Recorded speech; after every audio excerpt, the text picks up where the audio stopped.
everybody. I'm Flutterjack Dash. You just call me Jack. I'm here to do another reading of Quill Scroll's The Lost Girls, a mature rated fic written based around the 80s called Classic The Lost Boys. Scroll is actually here with me if you want to introduce yourself. Hello. So, I've actually read several chapters that I haven't uploaded yet 6, 7, and 8. Those will be uploaded tonight. And then so will Chapter 9, which is going to be the first one that has me actually on camera. So, yay. Uh, Yeah, we've had you the camera, and if you haven't already Hello. done that, okay. So this is going to be Chapter 9 of the Wonderbolts. I have, as I said, I've not really The recorded Shadow Bolts, actually. Shadow Bolts, and not even that. Chapter 9 of the Lost Girls. The chapter is called the Shadow Bolts. Let me zoom in a little there. Yeah, that would be helpful if you can. All right. The other way is you can actually increase the size of the text through the options Yes. if you want to. This is coffee. I absolutely need coffee at these hours. All right. So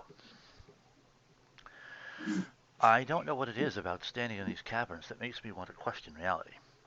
No matter how many times I have stood here before, which admittedly isn't that many yet, I keep wondering if this is a dream or some kind of horrible nightmare. It's not as if I'm a coward either. I have faced down some other scary situations before and laughed at it.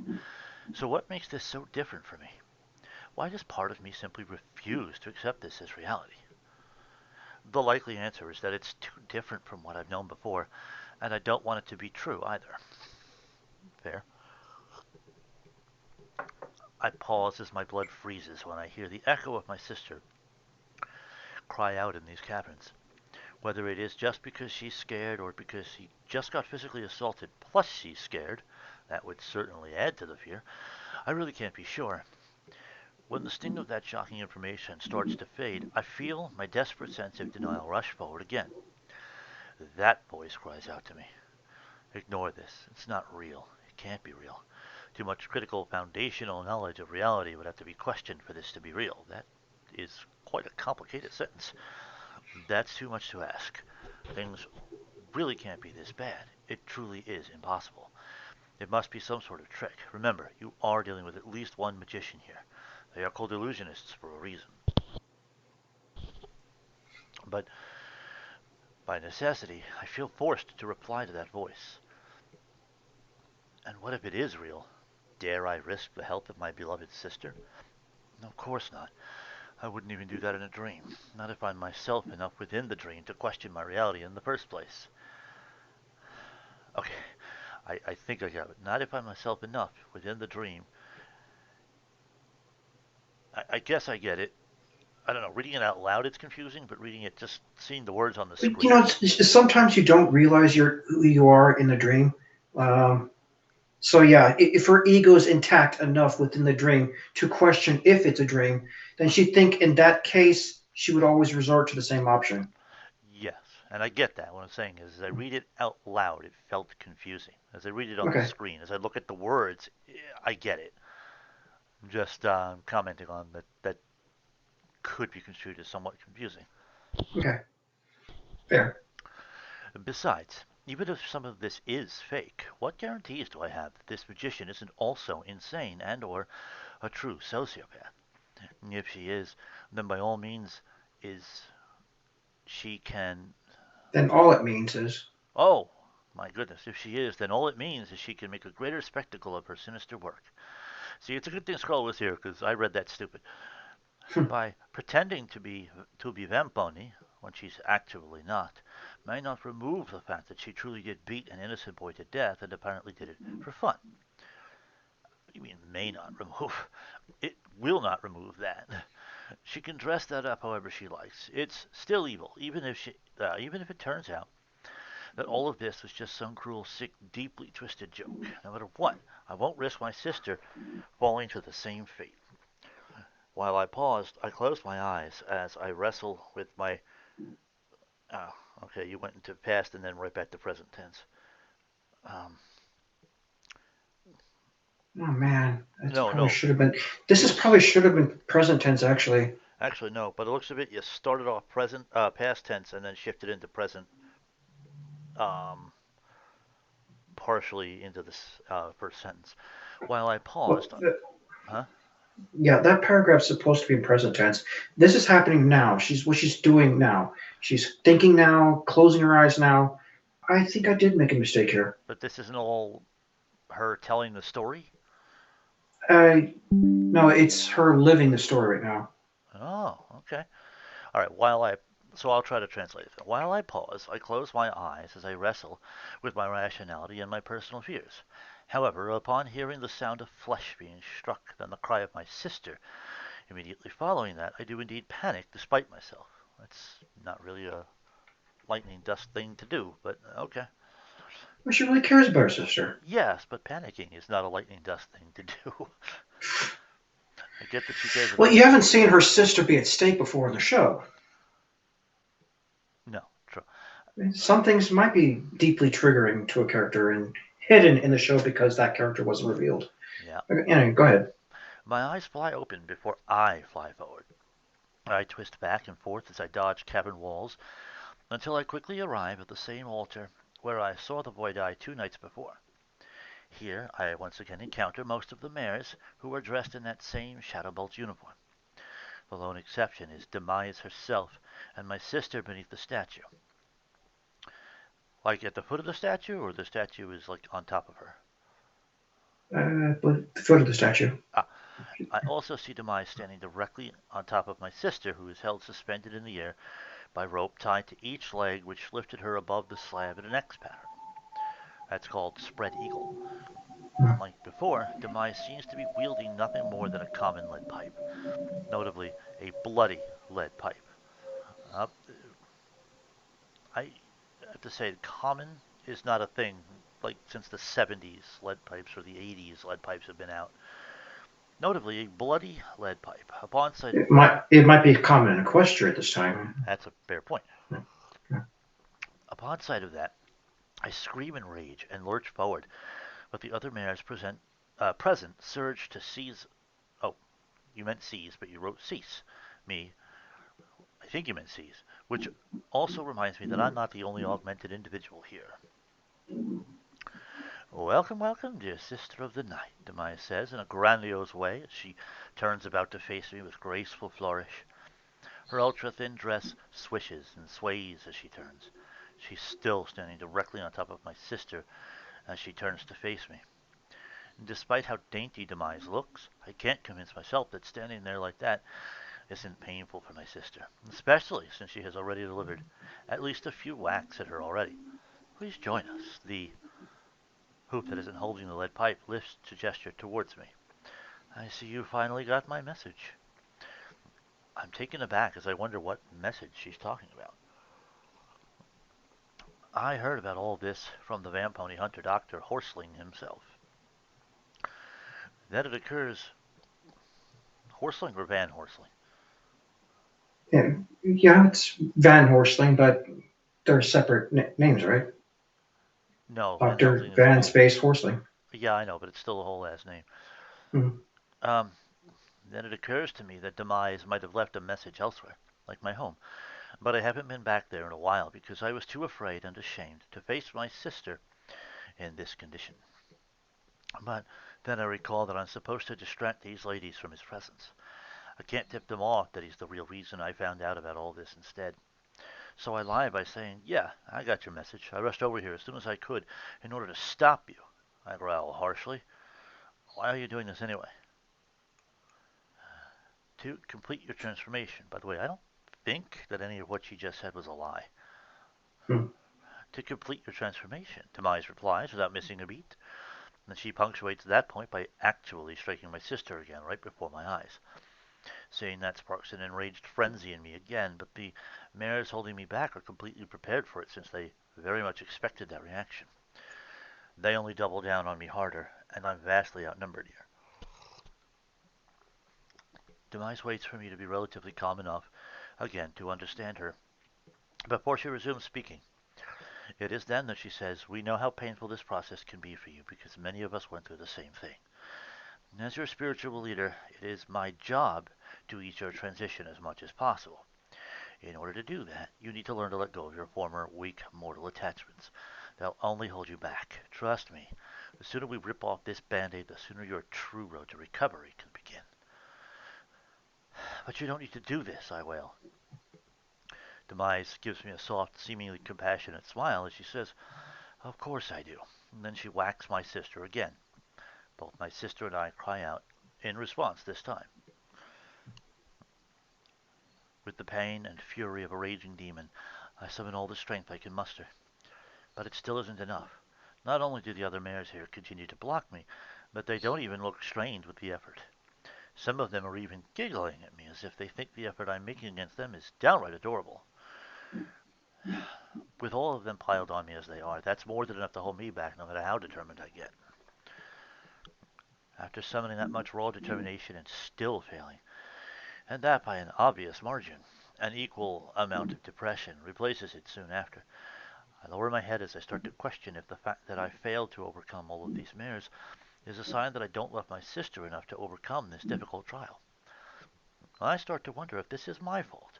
For the life of me and her, I can't figure out how I could possibly love her more. Yet somehow, that still isn't enough. But then, suddenly, the words the doctor gave me rang through my head like a ray of hope. Because you know how rays of light ring. Even if that means they score a few hits on her, just stay calm and keep them talking. Keep them monologuing. All right, Mr. Incredible. You got the instruction, didn't you? Fighting against them physically isn't going to work. Just standing here isn't working either. Demise is striking my sister either way, but talking to them might not just distract them from noticing the doctor. Maybe they'll also stop attacking my sister, too, if it seems their words are starting to have an effect on me. I growl because I resent being put in this position. I'm not a deep thinker or a diplomatic talker. No, you are not. At heart, I'm a fighter. I'm the kind of pony who recklessly rushes into danger. Usually meet every challenge I face with my hooves swinging and a daring grin on my face. Also true. But if the situation actually forces me to adapt to a more cerebral approach, I'll do my best. Like everything else I do in life, I always apply my best effort, and especially considering the motivation I have at this moment. You really think this will turn me? I growl hatefully as I lift my head and glare back at Demise. Well, you're half right. You'll succeed in turning me into an immortal, unholy spawn of the night. But have you ever given any thought into what happens after? In response, Demise tilts her head at me. She seems curious what point I'm trying to make here.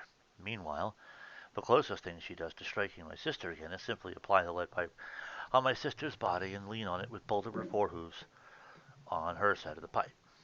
Um, so, like this. I pulled out a ruler. Probably. Well, I pulled out Yeah, a I'm ruler. not seeing your camera at I this know, point, I'm but explaining to you. yeah. Pulled out a ruler, settled my hands on the top of it, leaned my chin on that. Not the chin, but the two hands or hooves in this case. Hooves in this case, yes. Uh, Turning me into a vicious killer doesn't ensure you hold a victory. I go on. Because the grudge I'll develop against you, because of this moment, will be equally unkillable. True, I'll be a fellow immortal, just like you wanted, but I will be an immortal enemy. You think that's how this works? Demise questions softly, as she lifts an eyebrow at me. Notably, getting her to talk to me like this means she's too distracted to actively whack at my sister again. You think it matters how much of a grudge you develop against me? Demise goes on. You're no threat to me. I have a significant head start when it comes to feeding upon dark energy, and one way or another, you'll soon come to realize that the knowledge I've acquired across all these centuries is too valuable for even you to dismiss. Necessity breeds its own form of beasts, Miss Dust, and I've been at this long enough to know how this system works. She shakes her head.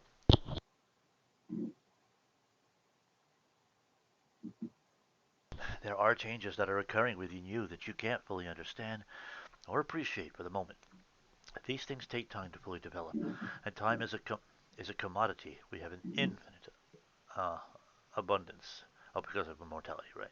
Hmm.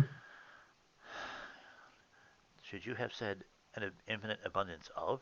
Although that's a weird way to end a sentence, but at the moment it's grammatically incomplete. Um, Anyway, I can afford to play the long strategy in any situation.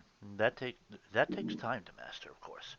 She gives me a coy grin as she gestures to herself while saying, "Enough said." But sometimes the risks aren't necessary, I argue back desperately. I don't even care if I win this argument. I just need to keep her talking. I need to keep her from noticing the doctor or from continuing to assault my sister. Think about it. What does attacking her really give you? As a mortal, she was going to die anyway. Exactly. So why not end her suffering now? Demise counters. Because she's more valuable to me alive, I cry out. Yes, I know, she's ephemeral. Most ponies are. That's one hell of a $50 word that Lightning Dust knows. But I still don't care. I still want to spend what time I have with her. If you allow this, if you grant me this one mercy, I'll be indebted to you instead of holding a grudge against you. I pretend to realize something, or rather, half pretend to, after all the idea I have might actually be true. You claim you know the system, I begin. You claim you have centuries of knowledge and wisdom. That it makes you better than the rest of us somehow. Isn't that what you are doing now? Or is what you are doing now part of that strategy? Are you just pretending to want to kill my sister so that you could bargain with me and earn my loyalty to you by pretending to spare that which you never intended to kill? Demise narrows her eyes at me as she replies, "Let me make one thing perfectly clear to you." She then lifts up the pipe and quickly smashes at my sister again. Like clockwork, Charity cries out in pain again, but a bit more faintly this time because she is losing blood and strength. Demise points the pipe at me as she says, "I'm attacking her to make several points simultaneously. I want to make absolutely sure that you know that I'm not bluffing, that I'm not merely claiming that I might attack your sister. I want you to know that I'll actually prove I'm a threat by genuinely doing what I claim I'll do." Okay, you've said the same thing, what, 2 or 3 times at this point. She strikes my sister again and then asks, "Do you now believe me, or do you need more proof that I'm not even close to bluffing?" Did Lightning Dust ever once act like you were bluffing? No. In the paragraph above, she says that maybe you're trying to trick me into being loyal, sort of. Right. But about hitting and attacking? Come on. This is already Yeah, well on beyond the point of being able to believe or convince oneself that it is a bluff. about that specific point, yeah. Yes. "No!" I scream, which echoes very loudly in these caverns. I then break down and whimper some as I feebly tell her, "I believe you. There is not a doubt in my mind that you're willing to attack her." My chin wrinkles as my face firms up. I stand a little taller as I ask her, "But to what end? I may believe you're willing to attack her now, but that just makes me want to kill you even more, regardless of all your centuries of so-called wisdom and or knowledge. It isn't a net positive to create a determined immortal enemy." Oh, it's very little focus on giving Lightning Dust her own voice. Um, I mean, I like the dialogue. It just doesn't feel like Lightning Dust is the one saying it, Okay. and that's more about the Well, vocabulary, the word choice. do you at least agree about the emotion and her motives, Oh, absolutely. given given the stories where is established so far? Sure. Okay. We're talking about dark magic here. Demise counters. Hatred is our strength. It helps us to channel it. My look turns to surprise as I ask her, "Then all this is to merely teach me a lesson? You're trying to train me to master my new dark powers?" "Correct," Demise confirms with an emphatic nod to me. "Through you, the Shadow Bolts will gain its greatest boon. But these things take time to fully ripen. Magic is always channeled through emotion, Miss Dust. That applies to all of us, not just the unicorns." She shakes her head as she adds, "But emotion is merely the fuel. Focus and intention shapes that magic to its final form." Um, I think you could just say shape, Okay. because you have at least two different, what's the word I'm looking for? If you want to, you can use your mouse to point at whatever words you're emphasizing. Focus and intention. You already have your I think it's predicates or but with subjects in plural form by listing two of them between around an and. So then focus and attention shape that magic to its final form. So there needs to be a balance between raw explosive fury and cold and calculating logic. The proper mix of hot and cold energy produces motion, Miss Dust. You must have worked with the weather enough to know that much at least. Okay? There has to be a better way to accomplish this without attacking her, I plead. Demise points her pipe at me as she says, "The fact that you keep arguing for her survival proves to me that I must do this. She applies the pipe back down as she continues. If she truly was just some worthless trash to you, then yeah, I really would be wasting my time with her. She shakes her head. But no, you actually are invested in this one. The pain of her loss, the pain of losing her, will be the catalyst to fuel the fire of your dark magic indefinitely. It wouldn't even matter if you later forget about her as the centuries roll on. By then, you'll still have mastered the initial lesson. That benefit will endure across all time. She will not.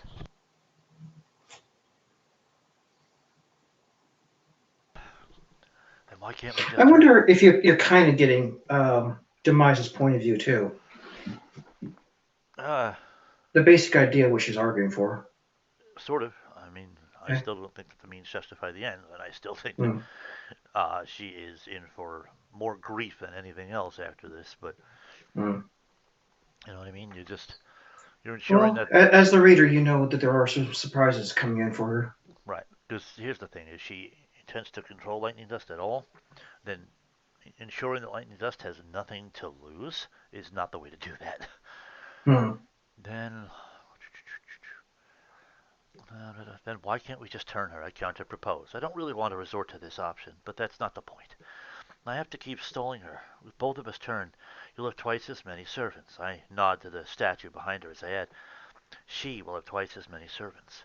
I tilt my head as I ask her, you do wish to please her, right? Isn't that the whole point of these little get-togethers? And Demise looks back at the statue behind her, then back at me with a coy grin, and she says, nice try there. Using my devotion for her to make your point is a clever strategy, but I experienced and practiced debates with some of the greatest philosophers of all time. You're not going to pull the wool over my eyes. She cocks her head at me. I'll admit, though, I didn't think you'd be desperate enough to even try that. That's not in character for you. That's okay. Lightning Dust has not been entirely in character for this story. She straightens her head, but then again, and we're talking about your greatest attachment here, love can evoke some crazy things in a pony. Believe me, I know. Even if you establish the motive of my words, does that alone invalidate my point? I challenge her. Okay. I'm shocked and amazed that I made a point good enough to cause her to just stare at me for a few seconds in silence. It's as if she's mulling over the point I just made. But she keeps staring at me while she's at it. Maybe it's not that she's thinking over my point, but rather assessing something else. What are you hiding? Demise eventually wonders. You're still no strategist, but you are up to something. I'm trying to save the life of my sister, I tell her while choking down the panic I feel because of how acute her observations are. I shake my head as I say, I don't know why you'd call that a hidden motivation. I thought I made my intentions perfectly clear. That much is obvious, Demise agrees, but you're stalling, too. I made that point from the beginning as well. I'm stalling you from killing her. I'm stalling her fate from death as long as I can. That way I can enjoy her company longer. No, Demise shakes her head in denial, then rethinks that policy before she admits, well, actually, yes and no. Very little of what you're saying is an outright lie, but it hides another layer of truth. She scans around her. Be vigilant, girls. Something more is going on here. And as soon as she said that, an explosion of activity erupts around us. Reflective crystal grows all around us and encloses upon us in 2 seconds flat. While it grew, potentially any pony except my sister could have fled from the prison before it got completed. And I think they just stood there stunned because it was so unexpected. Before we know it, we are surrounded on all sides by an inverted spherical mirror, or more likely a hemisphere. The ground beneath us is now reflective too, but it still remains flat, while above us is domed. The results of all of this is a crazy set of infinite reflections. It's similar to what happens if a mirror faces another mirror, except in this case the mirror is all around us. Any source of light, like those billowing dark green and purple clouds and some sticks, reflect around us like a field of infinite stars. That light also bends and twists depending on the angle one views the mirror surface all around us. Is it completely smooth or angular? Um, I I mean the dome don't part. I don't understand what you mean, but Is, it's is it inwardly domed. no, I get that. Is the dome interior surface mirror thing? Is it a smooth uh, surface from one end to the other, or is it composed of many segmented pieces to form a dome, like a disc Oh dome? no, it's not. It looks like it's all one thing. Okay, so smooth. Uh, where are we? It takes me a few seconds to notice that none of the van ponies trapped within this mirror prison isn't casting any reflection themselves. Okay, so that should say is. Um, as a result, it makes their true position a bit easier to tell. I will explain.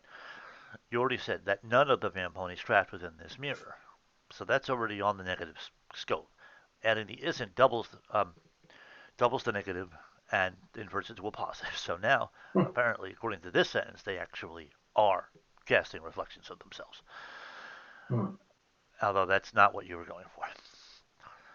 As a result, it makes their true position a bit easier to tell. However, the same cannot be said about their uniforms. All around us, to the sides, and below, and above us is an infinite reflective field of the clothes they are wearing, in motion with apparently no pony wearing them. The same cannot be said about the Nightmare Moon statue, my suspended sister, the rope carrying her, the torches and its light, and even me. I see infinite copies of myself all around us, except there is one curious detail about that. My reflected images are partially faded about 50%. It makes every reflected image of me look transparent like a ghost. Moments later, we're caught off guard by yet another surprise. My sister glows with the golden aura for a few seconds before any of us have the time to fully register that she vanishes in a puff of showering sparkles. In other words, mage teleportation. Thank you for holding my hand through that. I am relieved to see that my sister is now delivered out of harm's way, but that also raises a question within me. If Dr. Horsling could teleport all along, why did he need the rented Pegasus chariot? Is there a limited range to the spell, at least for him? And if that is so, just where did he teleport her to? Well, wherever she is now, it is likely better than this place, at least for the moment. I What's don't think going? I meant in that sense. Probably not. Yeah, What's going on? One of the demented mares around me cries out in panic. likely better. No, either a or than should have been moved to that sentence. Hmm. Go ahead. It is likely a better. No, no, it makes sense. It is likely a better place than this. Oh, it is Okay. like. Oh no, it is likely better than this place. Just take out the A and just don't have to put anything between likely and better. Anyway, what's going on? One of the demented mares around me cries out in panic. In fact, they all do to some degree. That is why I am now free from their direct restraint, but not free from the crystal mirror prison. As the brood of mares, with the exception of Demise, rushes about like a chicken with its head cut off, I observe a curious sight. There is something strange about their movement. I can't quite put my hoof on. I see them moving, but the infinite copies of the uniforms along with the twisted reflected light everywhere confuses my naked eye to their true position. Feeling curious, I venture my way to where I suspect the boundary of the barrier actually is. With the infinite reflections all around us, it is very hard to tell. Unless you're wearing something, in which case, just judge how much closer it's getting to you. It is very hard to tell, but when I arrive at where one of the edges of the barrier is, I reach forward with a hoop and make an interesting discovery. My hoop actually passes right through the barrier. There appears to be more free space beyond it. As for the mirror itself, I feel a slight cooling sensation when my hoof passes through it. With my newly discovered with my newly discovered information, I decide to test a hypothesis of mine. I step through the mirror fully. In doing so, I notice nothing stops me. I don't notice the crossing of the threshold at all beyond a slight cooling sensation.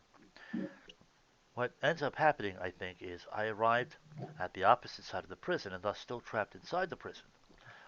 In other words, these mirrors have effectively created a dimensionally inverted space. Stepping through any end of it will always cause us to arrive at the exact opposite end. We could trot or fly in any direction we want, and we'll just keep repeating a loop or of trotting or flying through the same physical space over and over again unless we collide with something else solid in here. Oh, good, Lightning Dust understands physics. Or metaphysics, even. Now I assess the rest of the trapped occupants. Doing so teaches me that, besides me and Demise, every pony else is panicking and galloping about randomly. Some are flying too, but they just keep looping through the same physical space. Because of the visual effects in here, it's really hard to tell exactly how large this prison is. Demise seems to be the only one calm here. In fact, she might even be more calm than me. Clearly, she's not happy by the expression on her face, but she does not let it overwhelm her. Instead of that, she is simply assessing her new surroundings and taking everything in. She, too, notices how the other mirrors just keep looping through the same physical space unless they collide with each other or the statue. I then notice her studying my reaction to all of this. That probably informs her I was somewhat prepared for this surprise, but not completely. The doctor didn't give me any of these details, so very much on the low end of somewhat. Now that I'm seeing how powerful the results are, I am no longer questioning the strength of the spell or spellcaster. He's obviously a really darn good mage. This is a mature fic. You could say damn good mage, but huh? I was thinking that it might not normally be in their vocabulary at all in this world. I don't think Um, beating the shit out of cults is normally in their repertoire either.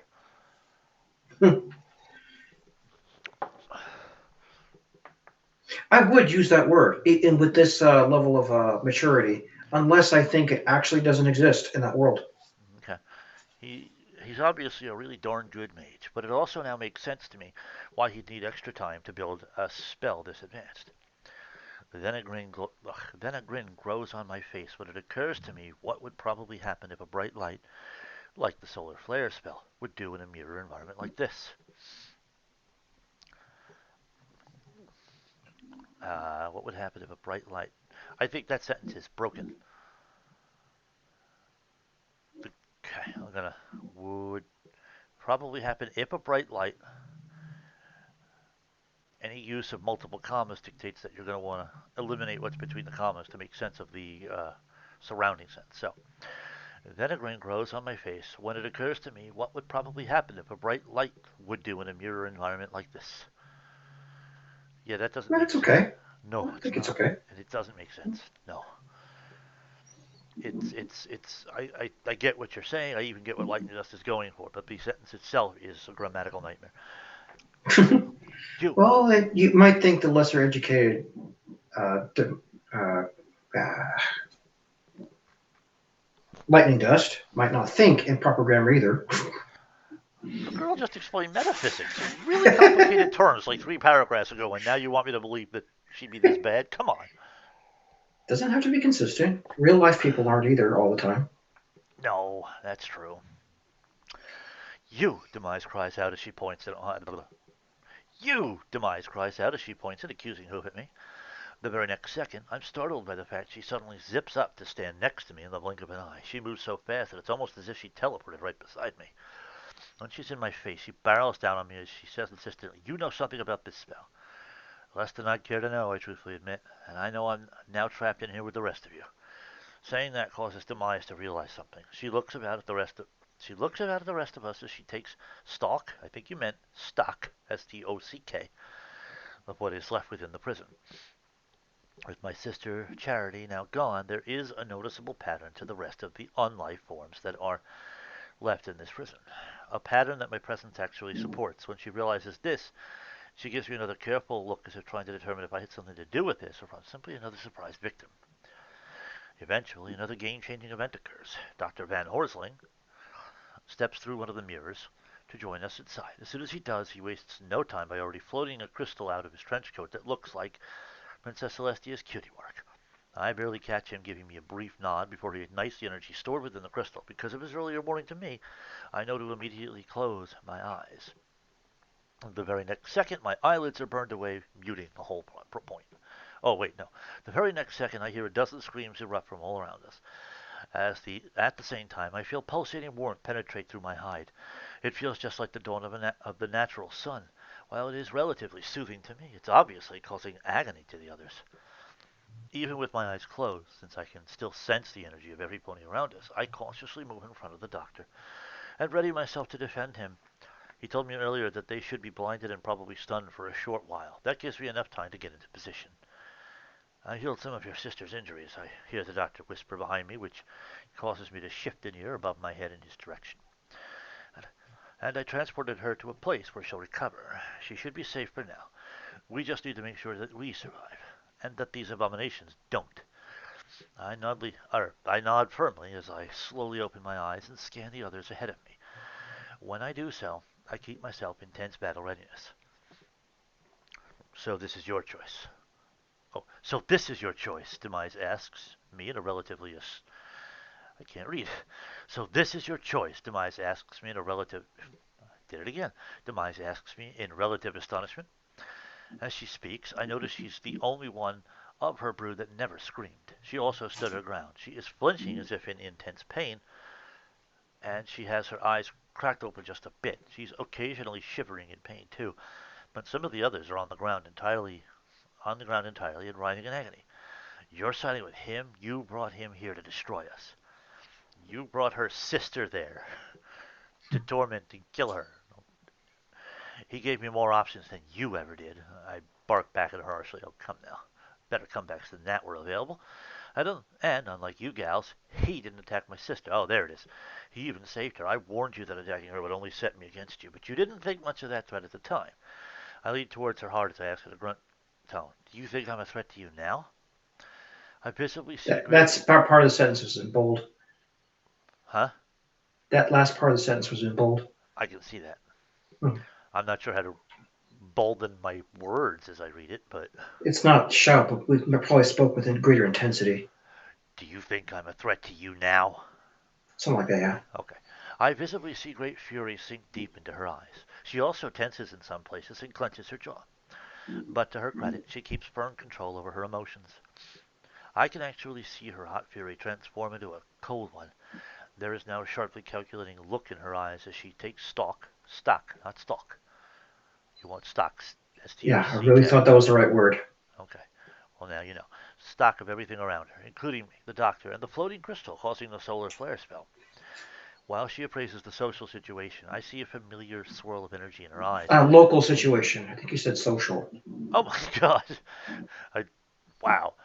While she appraises the local situation, duh, I see a familiar swirl of energy in her eyes that makes the edges of her iris and the rim of her entire eyes to wait. I see a familiar swirl of energy that in her eyes that makes the edges of her eyes iris. The iris is the colored part of your eye, and the rim of her entire eyes. That would be called the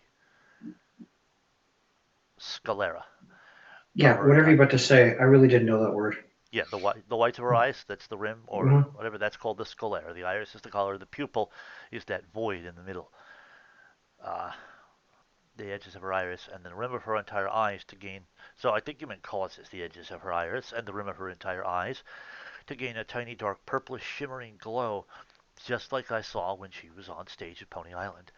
The primary difference is I can keep my focus this time without getting dizzy. Perhaps it is because I have become the same race as her now.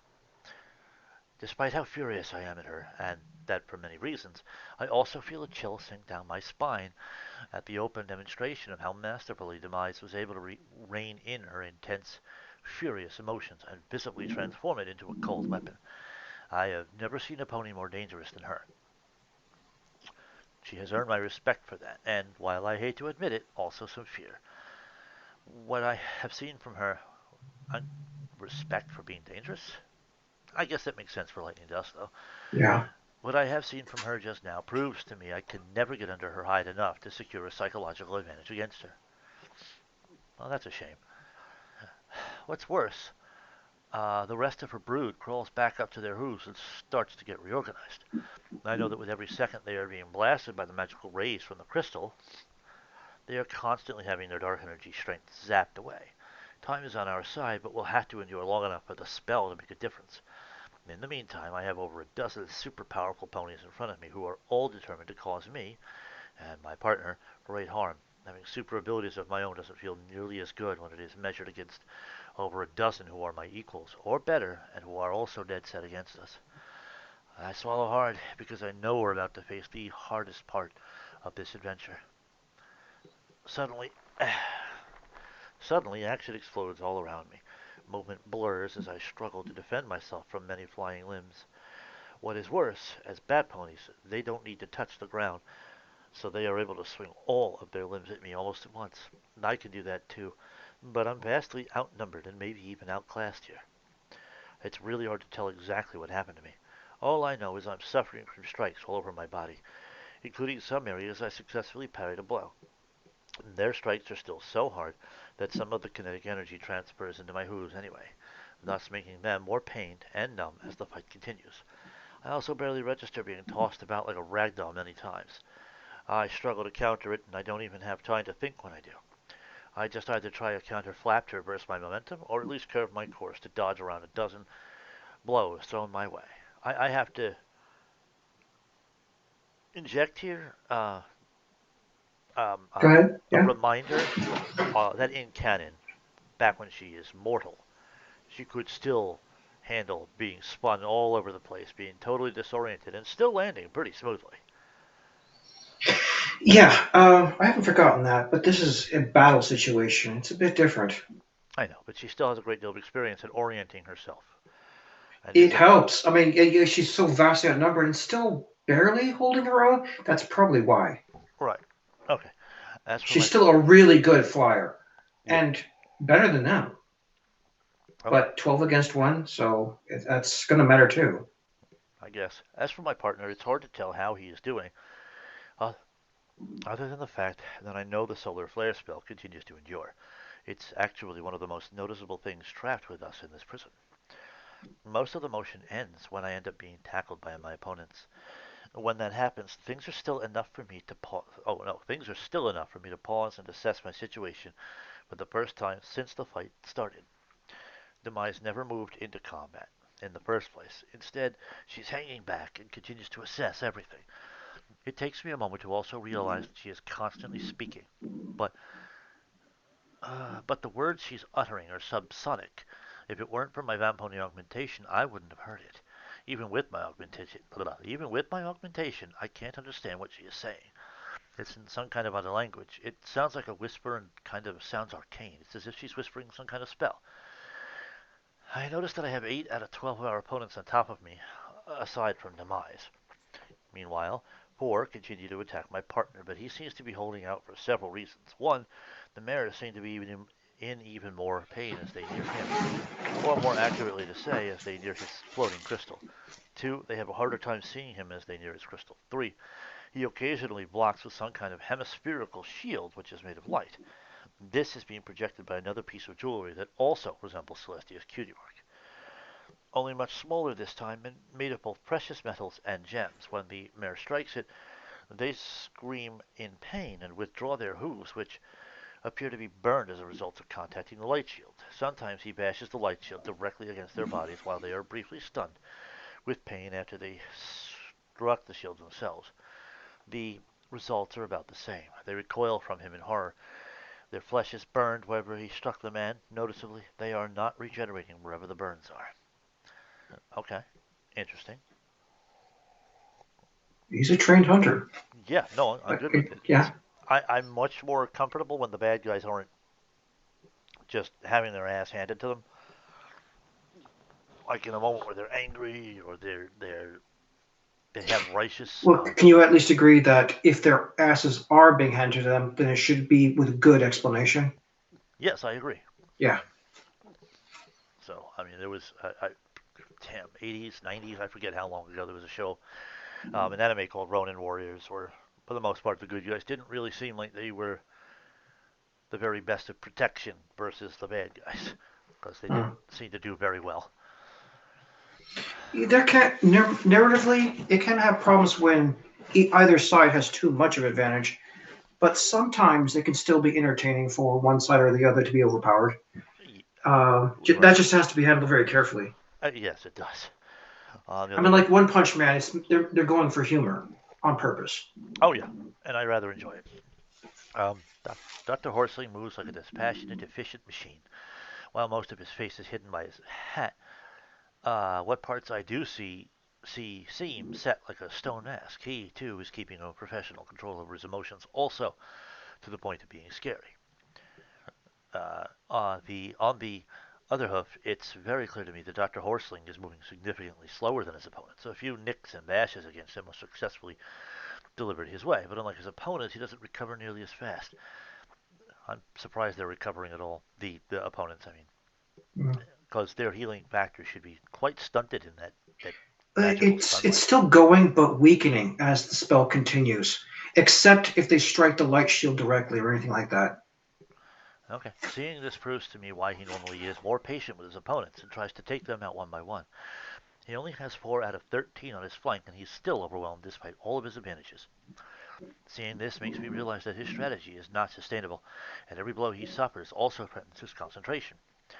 If that falls, it is likely the solar flare and the mirror prison will collapse simultaneously, and when that happens, the solar flare is the result of an artifact that has nothing to do with his concentration. Oh, he's concentrating and causing the artifact. Yes, it is having its own magic supply, but he has to concentrate to maintain it actively being used in the artifact. Oh, that is quite a flaw. I don't Mm. want to think about it. These mares have already shown me how cruel they can be. I could only imagine how much worse they might be when they make a more determined effort. Now that I've fought them this far, no doubt the consequences of failure against them will be very severe. Oh, for fuck's sake, Lightning. They have consequences coming to them for what they've done to you. You must stop acting as though they are in any way in the right. It might not just be my sister that will suffer next time. All of Equestria will suffer in one way or another. This is for your sister, I recall Dr. Horsling telling me. When the time comes, lock that thought in your head and heart so tightly that you don't have room to feel anything else, no matter how much you want to. Clarity suddenly sinks into me when I recall that. It reminds me that I don't need to overwhelm myself with the big picture. Saving just one pony is enough for me. She is why I quit the washouts, and she's why I'm fighting for now. If I fall, she's next. I won't let that happen. And I just realized she wouldn't be the only pony that they could use as leverage against you. Mm, yeah. I steadily raise a scream of determination, then hold it at the top of my lungs.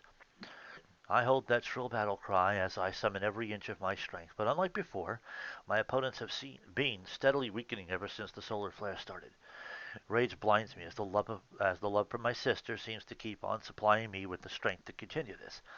This war of attrition very gradually swings in my favor.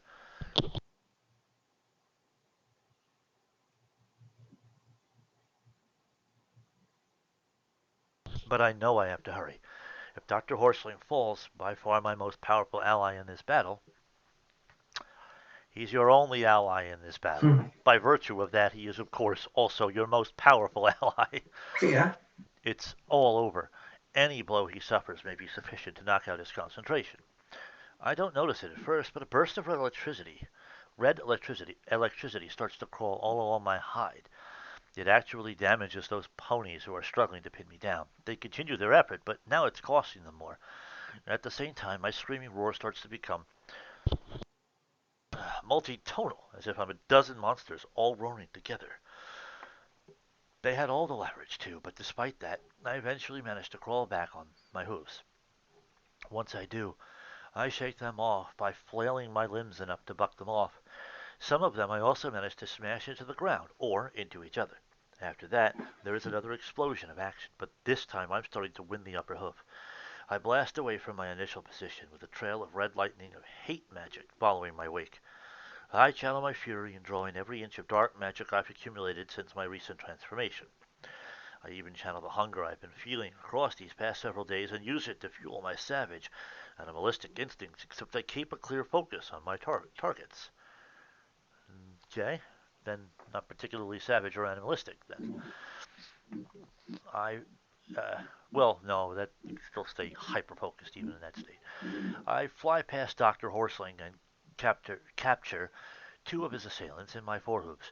As I continue forward, I loop to the other side of the bubble where still trapped in. When I return to my original position, I chuck both of my trapped opponents at the remaining two that are attacking the doctor. After I do so, he teleports away, but not far. He teleported himself back into a standing position and in a new area within the prison. Beyond that, little else has changed. Several mares that I threw off me earlier now start to focus on Dr. Horsley. I zip around and curve back to them. Now my limbs are flying.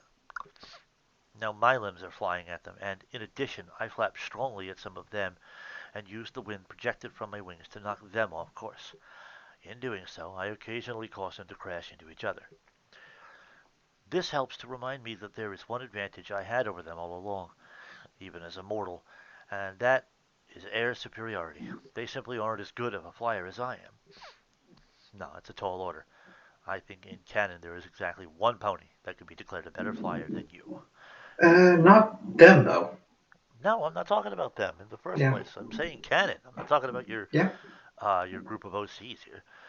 They never had that focused training like I did. Now that that has come to my attention, I use it to start messing with them. So I zip and curve around them, occasionally delivering chops and uppercuts as I do so. I use my momentum in my favor while my maneuverability outclasses their own. They try to keep up with me, but they try to keep up with me, but they just end up stumbling about. Even if they had half the flying skills that I do, and they don't, they aren't coordinated as a group. Ah, they're not formation flyers either. Well, you weren't exactly that yourself. They each Well, are she is a little bit. She's practiced with their the washouts. they seem to do their own stunts and go their own way even on during their Yeah, shows. They probably. they each are doing just their own thing, which more often than not ends in their detriment. So I could that should be work to their detriment, I think. So I continue to zip You, about. Huh? you're on the last sentence of that paragraph above. I know. I just said my feeling is that it should be works to their detriment rather than ends in their detriment. Mm-hmm. So I continue to zip about and roundhouse kick one of them to collide with another. I grab another of my opponents and use her as a shield against yet another opponent. Following that, I bash my living shield against that same opponent before launching her like a missile at another opponent who tries to attack my partner. Doing that canceled that threat. Meanwhile, I notice my partner recovering a bit.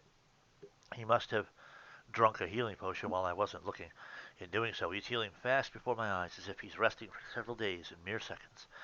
Still, that's a really cool description of a healing potion effect. I like that. I don't think I've ever heard it stated that way before.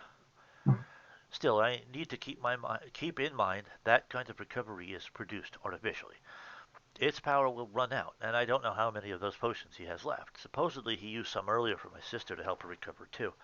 I'm not complaining about that, but that means he has less for himself now. Hoo-hoo. I hear the subsonic whispers of demise picked up again. Shouldn't you be working to distract her incantation? Very soon after that, the tactics of my opponents changes a bit. Uh, that should still just be change a bit. They, oh, wait, yeah, no, it's tactics. They basically continue what they've done before, except they're now more organized about it. It is then that I realize she's been whispering strategy to them all along in a language I don't understand. Perhaps her words have empowered them in other ways as well. That's an interesting one. It wasn't what I thought at all. Because of this change in tactics, I am momentarily put on the defensive again. My attempts to dodge and curve in the air remain above what they can do, but I end up on the receiving end of other mares as I do so, since they are starting to anticipate my movements. It's like they are constantly trying to herd me into a trap between them, and it does occasionally connect. However, because of my blind rage this time, I barely feel the pain. Not only that, I heal from the damage they cause only a few moments later.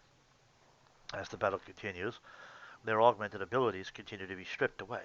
It gradually gets more noticeable as they fly at me more sluggishly, hit more softly even if they do connect, and recover more slowly when they are struck. I can see from the way they are making labored breathing and have sweat pouring down them that the symptoms they are suffering very closely resemble a heat stroke. Still, they are determined and they fight to their very best ability all the way down. It's interesting to see how they adapted during the fight, and therefore slowed the rate of their tactical loss. But time is not on their side. Every breath is labor, every swing of a hoof strains them. What was all that? Just moving in my chair. Make some creaky sound. Go ahead. Oh, all right. Every swing of a hoof strains them, every wing flap gets slower, and every blow against them gradually counts for more, especially if they happen to collide with Dr. Horsling's energy shield. As the battle noticeably wears down, I end up grabbing one of my opponents and flying in a straight line super fast. As I loop through the mirror prison over and over again, the opponent I've grasped gets burned with the red lightning of my own wake, which, when it weakens her, I end up shoving her face into the smooth mirror floor and press her against it. Shouldn't. Wait, what? press her against it with most of my weight as I continue to fly super fast. Listen, the mirror explained before is uh, not being a tangible surface. Well, I guess the floor is then. But perhaps the only part of this that is. All right. Doing so causes her face to disintegrate into a long bloody trail due to the rapid friction. When her whole head is gone, I stand on her body and basically use it as a surfboard in order to continue pressing her body against the bloody smear until about half her body is gone. After that, I kick it up and launch it at a whole group of her own allies, thus knocking them all down. Strike! When I stop, I snap my gaze at another opponent who desperately launches herself at me, but clearly without the kind of strength or speed she started with in the beginning of this fight. When she gets to me, I duck a bit, grab her, then use her own momentum against her to launch her past me. Her speed instantly triples as a result. When she loops back at me from the other side, I spin about and violently kick her head. I end up spinning it 180 degrees with a sickening cracking sound. The kick also reverses her momentum and launches her right back at the rest of her allies, who are busy trying to get themselves back up, only to be knocked down again. You picked up a spare. Finally, there is another pause in the battle. During that time, I am heaving very heavily due to my raw hatred and effort I spent. I am initially in a crouched position, but snap my gaze up at them, and I glare at them with savage fury. In doing so, I saw them glow a bit, but I realized the red glow came from me somehow. This time I crawl up to my hooves slowly, then stalk my way over to them. My heavy breathing continues. This time, this word was used correctly. Okay. Nightmare Night, I chant to them as I gradually tower above them. What a thrill. Down below me, the mares are now all shivering with fright, all except Demise, who continues to stand and analyze me further back. That wasn't a... Okay. Give me something fun to kill, I roar at them. My monstrous voice continues to be multi-tonal and rough when I do that. Like season 2 Chrysalis? Is that what you're going for? Something like that, yeah. Okay. But Lightning. probably more monstrous than that. Yeah. More, I don't know, gurgly. Okay, because her voice is Chrysalis's voice is more like modulated, but yeah. Lightning, Dr. Horsling calls behind me. I snap my gaze back at him in pure fury, but I calm down a bit when I notice who it is. I'm okay. He slowly shakes his head at me and tells me in a firm and commanding tone, enough. Okay. At first, I do not understand why he made that request. It didn't sound like a request, but okay. But then I gaze outward at my infinite other reflections of myself. When I do so, I see the red lightning cracking. Oh, you mean crackling or cracking? Probably crackling. Yeah. Crackling all over my body, especially my mane and tail. I also see it zapping between my eyes on occasion, and there's also a red glow around the edges of my eyes and my iris. Moreover, I see myself in bat pony form. I have grown two long fangs in my upper teeth. My wings have turned into leathery bat wings. The shape of my head is a bit more angular, and the fur off the tips of my ears is longer. Yay! So that's So, a like, little. kind of like Fluttershy was. Yeah, okay, that makes sense. Seeing that made me. Did it do anything to her cutie mark? Because it did to Fluttershy. This story's not going to mention that. Okay. Seeing that made me realize how dangerously close I came to embracing the dark potential within me. Too much. It helps for an emergency boost, but we clearly got the upper hook now. Time to dial it back some before I fully lose myself. I certainly don't wish to be stuck in savage mode. You don't sound like savage mode in your inner voice. So I close my eyes and crack my neck as I swing my head from side to side. I work to calm myself down. It feels like it works. I can feel myself physically transforming somewhat. Then I gaze down balefully at the still shivering mares below me as I tell them with a biting edge of sarcasm, Happy Nightmare Night. I kick at them scornfully without really connecting, then turn about to stalk towards the only fan pony who hasn't fallen to her knees yet, their leader, Demise. She is close to collapsing, though. As she backs off from me, I see her legs struggling to support her weight. I also see the heavy, labored breathing she's making, which is sometimes punctuated by a cough. likely due to both fear and a heat stroke. Uh, I pause in my approach towards her, and she pauses as well. When we notice new activity picking up, I hear the tingle of magic behind me, so I cautiously look over my right shoulder while still aiming an ear at Demise just in case she tries anything while I am not looking at her. But apparently what I am looking at has captured her attention as well. What we see is one of the Vamponies floating off of the ground, carried by the doctor's golden magic. That Vampony tries to struggle against the magic a bit, but by now she's too feeble to offer much resistance. I also notice the doctor forcefully spreading all of that mare's legs apart, thus making her a wide open target. When I hear a cocking sound, I look to the doctor himself and notice he's floating some kind of crossbow ahead of him, except that it's armed with unusual ammunition. In this case, it looks like a wooden stake, so maybe it would be accurate to call that weapon a stake launcher. Hmm. All right. I widen my eyes at the sight of this, even though this is the first time I've I ever think you witnessed. skipped that last part of the paragraph, the sentence. So maybe. No, I literally Oh, just. I'm sorry. You did right. I thought you were saying that. No, that's. I'm sorry. Continue. I widen my eyes at the sight of this, even though this is the first time I've ever witnessed something like this outside of a comic book. What it implies makes my stomach turn. It's one thing to read about this in a comic, and quite another to realize some pony is actually about to die soon because of this. You just obliterated the head of a pony and rode her bloody body like a surfboard. Yeah, This but should be. since then she's calmed down somewhat. Sure, but this should still be small potatoes to you. I warn you, I recall the doctor once said, they might look like old and decayed corpses by that point, but I assure you they could still regenerate if the spell stops and the proper steps aren't taken to finish them off for good. Which is, I checked, leave that to me, he instructed me grimly. I shake my head to clear that thought. I feel uncomfortable merely recalling that concept. You're making a big mistake, Demise warns me, which brings my focus right back to her. When she has my attention, she shakes her head as she says, you don't know what you're giving up. She winces as she asks me, do you think that everything here is all black and white? That we're the bad gals and he's the hero? Do you think we've done nothing across all these centuries except take and take? I'm not sure that really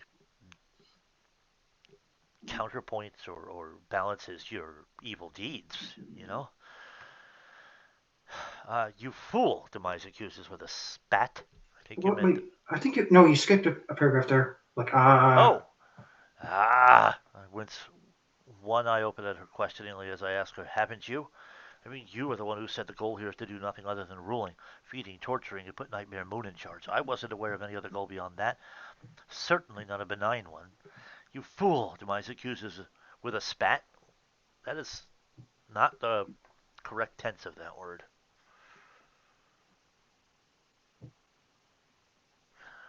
It could be like, you fool, Demise spits the accusation out. How narrow-minded of you. It has always been a benefit to us to also strengthen the society we later intend to rule. Across all these centuries, we've done far more than simply feeding upon the populace. That is only a small percentage of what we do. Okay? That was not in the flyer. We, we both pause when we hear a click, a flying, whistling sound, a thwack, and then an abhorrent death wail that will very likely haunt my nightmares. How appropriate for a cult that reveres Nightmare Moon. They really do their job all too well, even in the jaws of defeat. I flinch, but I also struggle not to turn my head and look back at the carnage because I know what I would what I would see would do much worse than merely.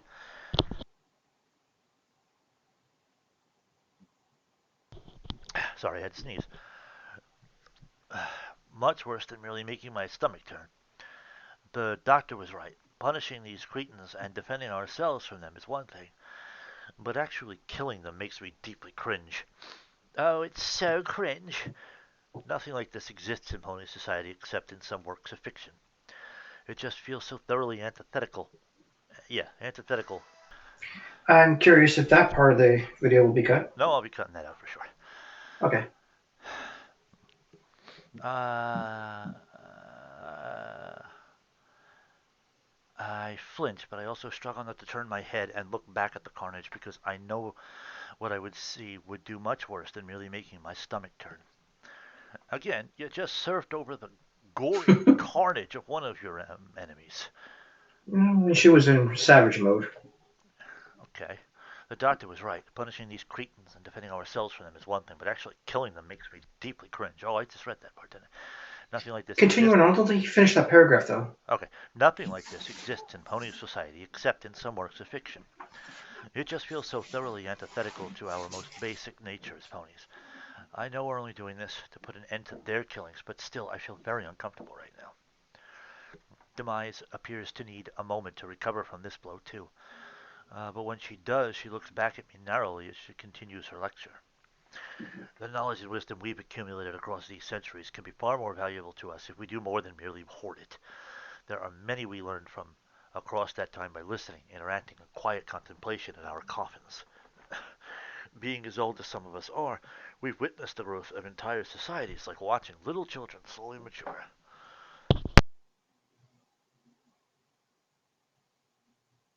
And we've nurtured that potential across that time in many ways. A few words here, a few clues there. Some of us are the muses that wisely avoided the credit.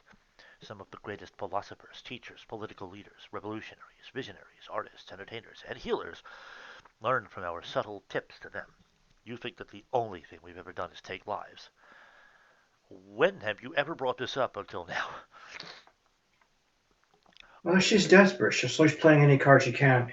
But you'll notice that she's using different strategies than the leader of the Lost Boys. She never attacked during this fight. He would have done that. But she holds back, tries social and cerebral strategies. Holds back. She had Charity tied up spread eagle and was beating her with a lead pipe. That's about it. Yeah. Well, for a pony as in as poor condition as Charity is, that is all it would take. Oh, But anyway, yeah. yeah, we've given tips and clues to medical professionals. Behind me, I hear the doctor fires crossbow again. The same chain of sounds repeats. I'm a little confused, Doc.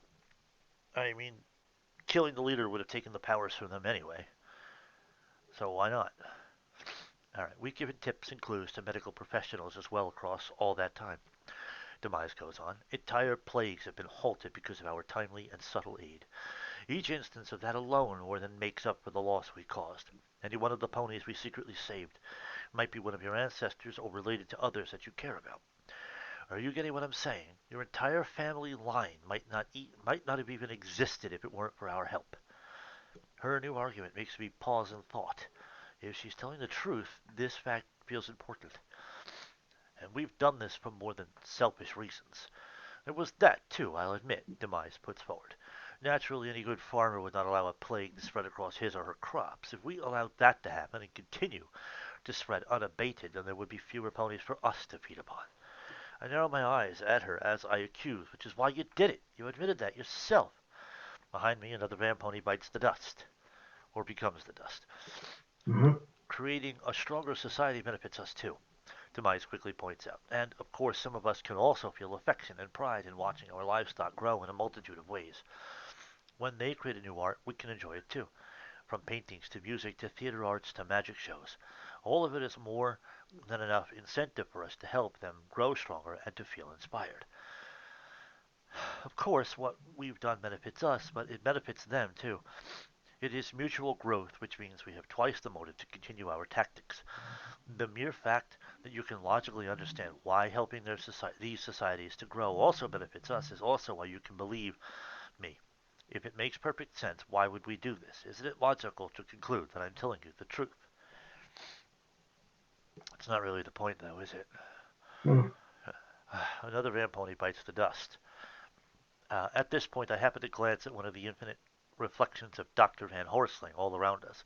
At first, it chills my heart to see his face remaining calm with stony dispassion as he continues his grim work, but then I notice a detail I overlooked before. Upon closer inspection, I notice a single tear trail down his cheeks. Noticing that does very little to alter my perception of his outward appearances, so mentioning it is of little use. But that one detail I caught totally changes my inner perception of him. Okay.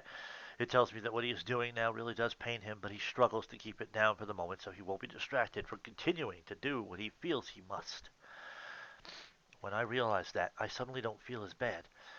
It, oh, it also makes me realize that when he said he would deal with the final blow to these wicked mares, I think the reason he said that was so that I don't have to deal with the guilt of performing the deed myself. If he wants to keep my hooves clean and my soul as innocent as possible. As for himself, since he's already done the deed before. Wait, your soul innocent? Hold the fucking phone, Lightning Dust. You tried to murder Scootaloo. And there's a kill count, at least one in this room. Right. As for himself, since he's already done the deed before, one more kill will indeed add to the burden of his soul, but he carries it bravely for the sake of protecting others in multiple ways. Now I really respect him. So if you can reach the chain of reasoning based on what I've told you, can't you also reach the same conclusion? We are necessary for the preservation and growth of society. Demise continues to argue. When most other ponies read about history in textbooks, with the exception of the illustrious princesses, that is all they can draw from that experience. To the mortals, those words are merely lines in a book. We, however, have actually lived through that time, and that carries a sort of gravity and weight to that experience that most others simply cannot fully appreciate. We are living records of our history and traditions. We carry with us the very spirit of everything that has come before, and he is killing at this very moment, Demise screeches. Get him to stop, please. He's killing your brood, too. Another Vampony bites the dust. I growl at her as I ask tightly, you think I care? Okay, wait. You think I care? Of course you do, Demise immediately counters. It's written all over your face, and I know it's also why you've attacked us. What? You did it because you care about the mortals too. As misguided as your actions are, I can at least respect your motives because we feel that way too. No. Uh-uh. We are the ones who are always there to remind mortals of the importance of certain decisions because we were there, standing beside their ancestors as they struggled with many difficult decisions. They prayed for guidance, and we answered. We saved the mortals so many times. So imagine the consequences of the future when that benefit suddenly and totally stops.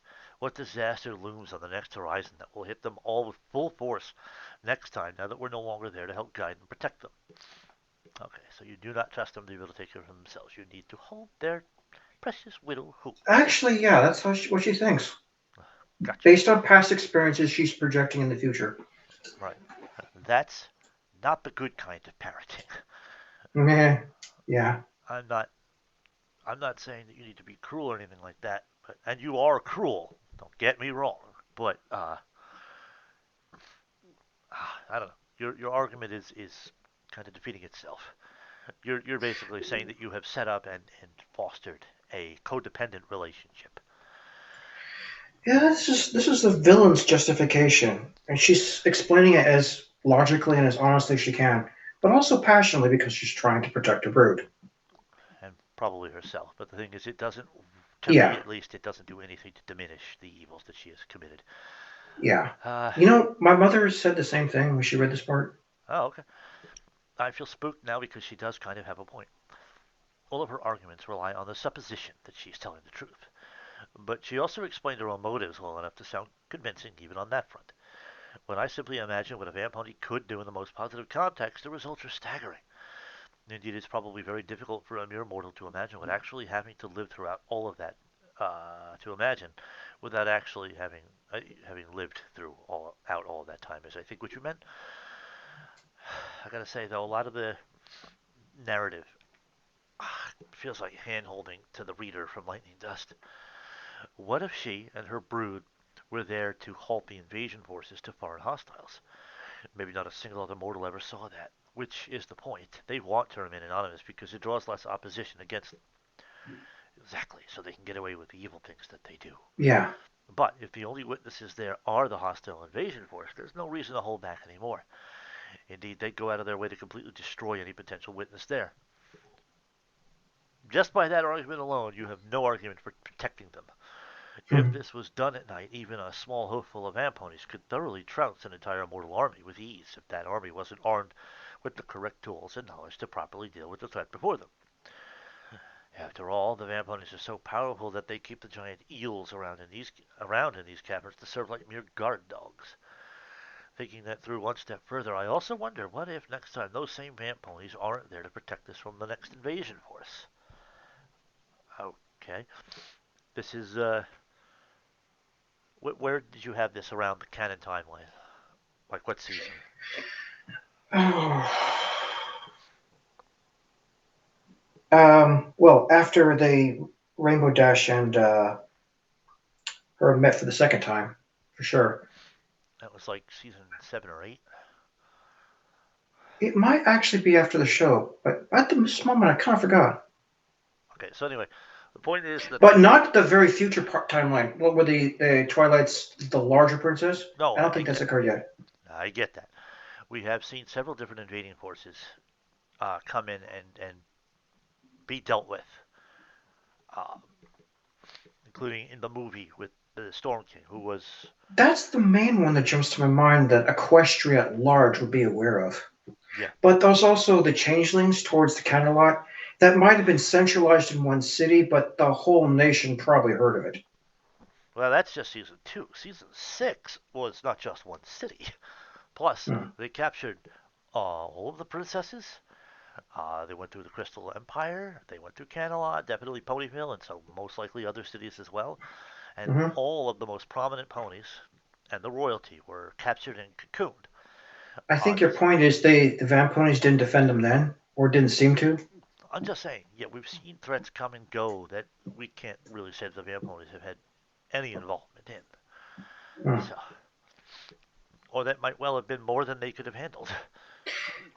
You could say then that the point of this story is that if they're telling the truth, they defended them from armies you didn't see in the show because they successfully warded off the threat. Well, they could say that all they want. I have seen no Hmm. proof furnished. Yeah. But actually, they're not saying that. Let's see. It's lightning dust considering it. Who wouldn't have even existed today without the aid they gave back then for both selfish and selfless reasons? I'm really not accustomed to being a deep thinker, but I'll do it when the necessity calls for it, as this moment clearly does. As I think on it further, death continues to be dispensed behind me, much to the escalating chagrin of their cult leader in front of me. What is that, a 4 now? It's really hard to say how history would have unfolded had these Shadowbolt cultists not been there. Those they have killed could have been equally important, and moreover, that is a cost that I know will continue if they are left alone.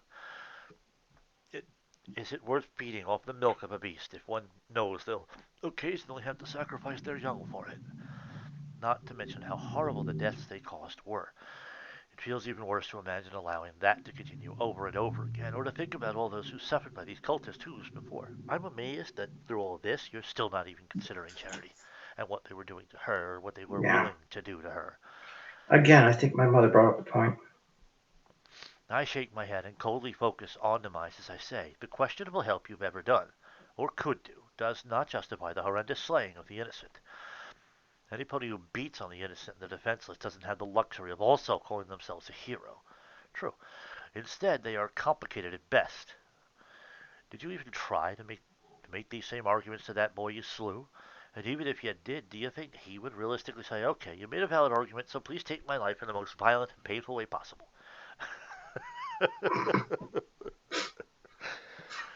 No, I don't think you'd have ever gone there. I'm not the one who made this world cruel to my Sparks back. Okay, you didn't do anything to diminish the cruelty, now did you? I shake my head again as I say, nor are you the one who made it better either. As long as you and your kind live, it doesn't have to be about their kind. You are indeed an unforgivable burden overall. So it is high time you and your filthy ilk die. The problem I have here is this suggests that because they are vampires, they are bad, and I tend not to lean towards a point of view that suggests that because you belong to an entire group of people, that makes you bad. I don't even necessarily think that the entire group of people is bad, but every group of people has bad eggs, you know? Yeah. From what she sees, their evil alignment is reinforced with dark magic and necessity. Yeah. Although I got to amend it now. There are groups like the Ku Klux Klan and Nazis who are just bad. Um, That's because of their what they believe in, the ideals of the culture, and that's what unites them. right, and because of what they do, are willing to do, have been willing to do, and that being a part of that group, if you at the very least are condoning it, then that's bad. That's not a good thing. There's no like In the cases you pointed out, those are cults or a faction or politicals Right. that you willingly join. Yeah, well, that's my point. It's a group of people. Hmm. And I was only ever referring to groups of people. I wasn't really making a distinction between those you willingly join and those you are perhaps born into, like Hmm. wherever your skin tone coloration level lies at, Yeah. what country you're born in, or any of that stuff. It took me a while to realize you can actually be the race Jew and religion Jew, and potentially it's separate. uh, kind of Yeah, I was confused about that for a while okay. when that explanation wasn't given to me. All right. Well, but the point is, be, being a part of a group doesn't necessarily make you bad. But I did have to make a couple of amendments, a couple of like exemptions to Yeah, that particular rule, because yeah, there I are know. There's usually, when it comes to a group or race, that they're typically an exception to the rule somewhere. right. So like Nazis, Ku Klux Klan, MAGAs can be wholly short-sighted and foolish. There was some people in the Nazis that were quite noble. Uh, yeah, those who turn from the belief risk their lives, certainly. Oh yeah, Um, oh so, yeah. but that's that. Anyway, uh, Honorio doesn't feel good. Now it is is where you're at, of tough, in the middle of that paragraph. Now it is your turn to make this sacrifice for the greater good of the world. I lift my head up high and narrow my eyes as I scoff. It doesn't feel so good, does it? That includes you, Demise retorts more desperately. Are you so eager to march to that chopping block too? I have an alternative, I reply, an option you forsook long ago. But even if I didn't, I'd rather die than allow myself to kill others over and over again, especially in the overwhelmingly evil way you do it. I shake my head. I simply refuse to become a heartless monster like you. I'm so determined to make sure killing doesn't become pleasurable or even comfortable that I'd sooner give up my own life first. Are you also noble enough to say the same and actually mean it? No. In response, Demise hisses at me as her face transforms more bestial and bat-like. After that, she retreats into the reflection of the Nightmare Knight statue. Curiously, she does not appear after that. What the? I exclaim, startled. I scan about to find her, but she seems to have utterly vanished. If this was a thing she had, then where was her desperation coming from? Huh. I guess that makes sense the more I think about it. I could trust a trained magician, especially one with centuries of practice, to know the basic art of a good disappearing act. Given those facts, I'm going to assume she is still in the mirror prison, but hidden somewhere. That's a safe assumption, considering you yourself discovered there was no real way out of it. Feeling a bit lost, I check on the progress the doctor is making. When I do so, I see that he has 6 more mares to slay before he's finished. Boy, is he slow at killing. By then, those remaining 6 look like old and decayed corpses already. However, they are in far better shape than the other 6. Those 6 disintegrated so much that they are nothing more than dust. I find this observation interesting because that says something about how much dark magic their leader has. While these remaining 6 look like old and rotten corpses, Demise not only looks alive, but is able to move and talk. She was under that same constant pressure of the solar flare spell and for the same amount of time, but there is an obvious difference in results. I screech, startled when I feel a sudden explosion of dark energy nearby. I whip my head to look at the source. What I see is huge waves of blackish clouds swirling around the Nightmare Moon statue. No, wait. Actually, the center of the activity is more localized, behind the statue. Oh shit, I hear my companion curse. I should have known. Yeah, you should have. I'm a little confused. If you have the leader directly in front of you, why you wouldn't just start there? Before I know it, 2 inky, lance-like bolts of energy curve around the black maelstrom and plunge into 2 nearby targets. One is the crystal the doctor is hovering over him, and the other is at the caster himself. When the black lance strikes the crystal, it instantly shatters. What a weak-ass crystal that is. When that happens, there is an intense explosion of light so bright that it just instantly incinerates the remaining Shadow Bolt mares he hasn't gotten to yet. Okay. Pro and a con to that approach, I guess. Yeah, it was a solar bomb, but now the artifact's destroyed, so you can see why he didn't immediately resort to that. Very instantly incinerate just them and not Lightning Dust herself. Oh, she's protected with a spell he put on her earlier. Ah, okay. So That mark. But Right. that mark is also slowly draining her of her dark energy. It protects her from his spell, but she's slowly becoming a normal pony again.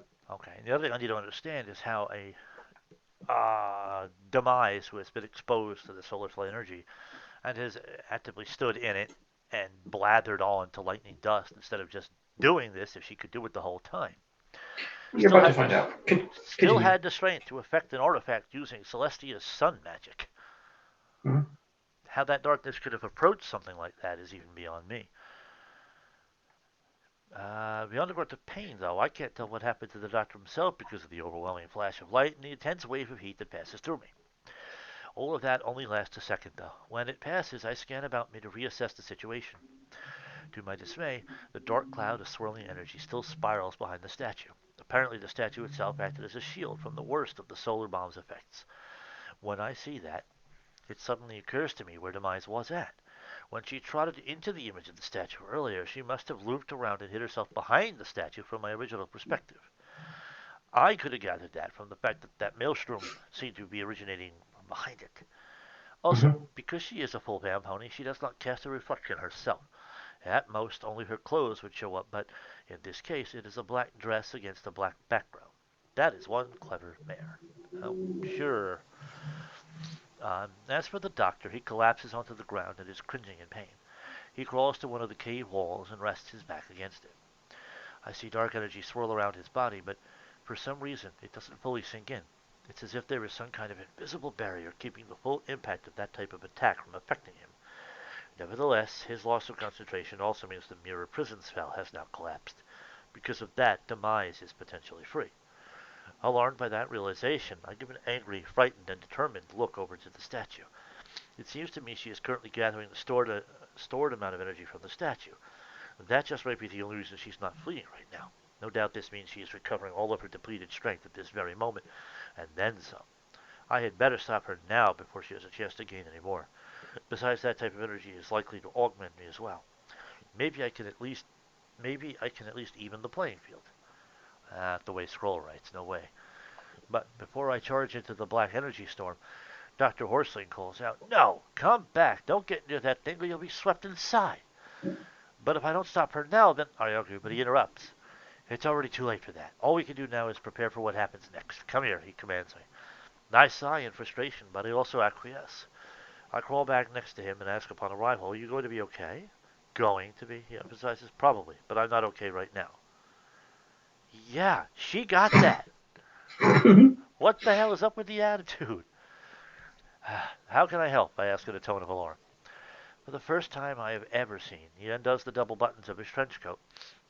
Once he does, he looks down at his dark brown chest as he inspects himself. Upon doing so, I gasp when I notice the same mark he blessed me with before I came into these caves is on him as well. It is currently glowing pretty brightly too, but it seems to be struggling to do so. A swirl of dark energy, which continues to float around his body, seems to be trying to attack his protection. As time goes on, the dark energy seems to weaken, but by then it may have already done some damage. "You're like me," I gasp. "You have the mark on you too?" He sighs before he admits, "Yeah, kid. It was given to me by my predecessor, who then went on to teach me the ways of ampony hunting." He shakes his head as he goes on to say, "By then, let's just say I had plenty of motivation to learn." "They tried to torture your loved ones too?" I guess sympathetically. "Tried and succeeded," he says with a very pained frown. He then lets loose a very long breath and bonks his head on the cave wall behind him before saying,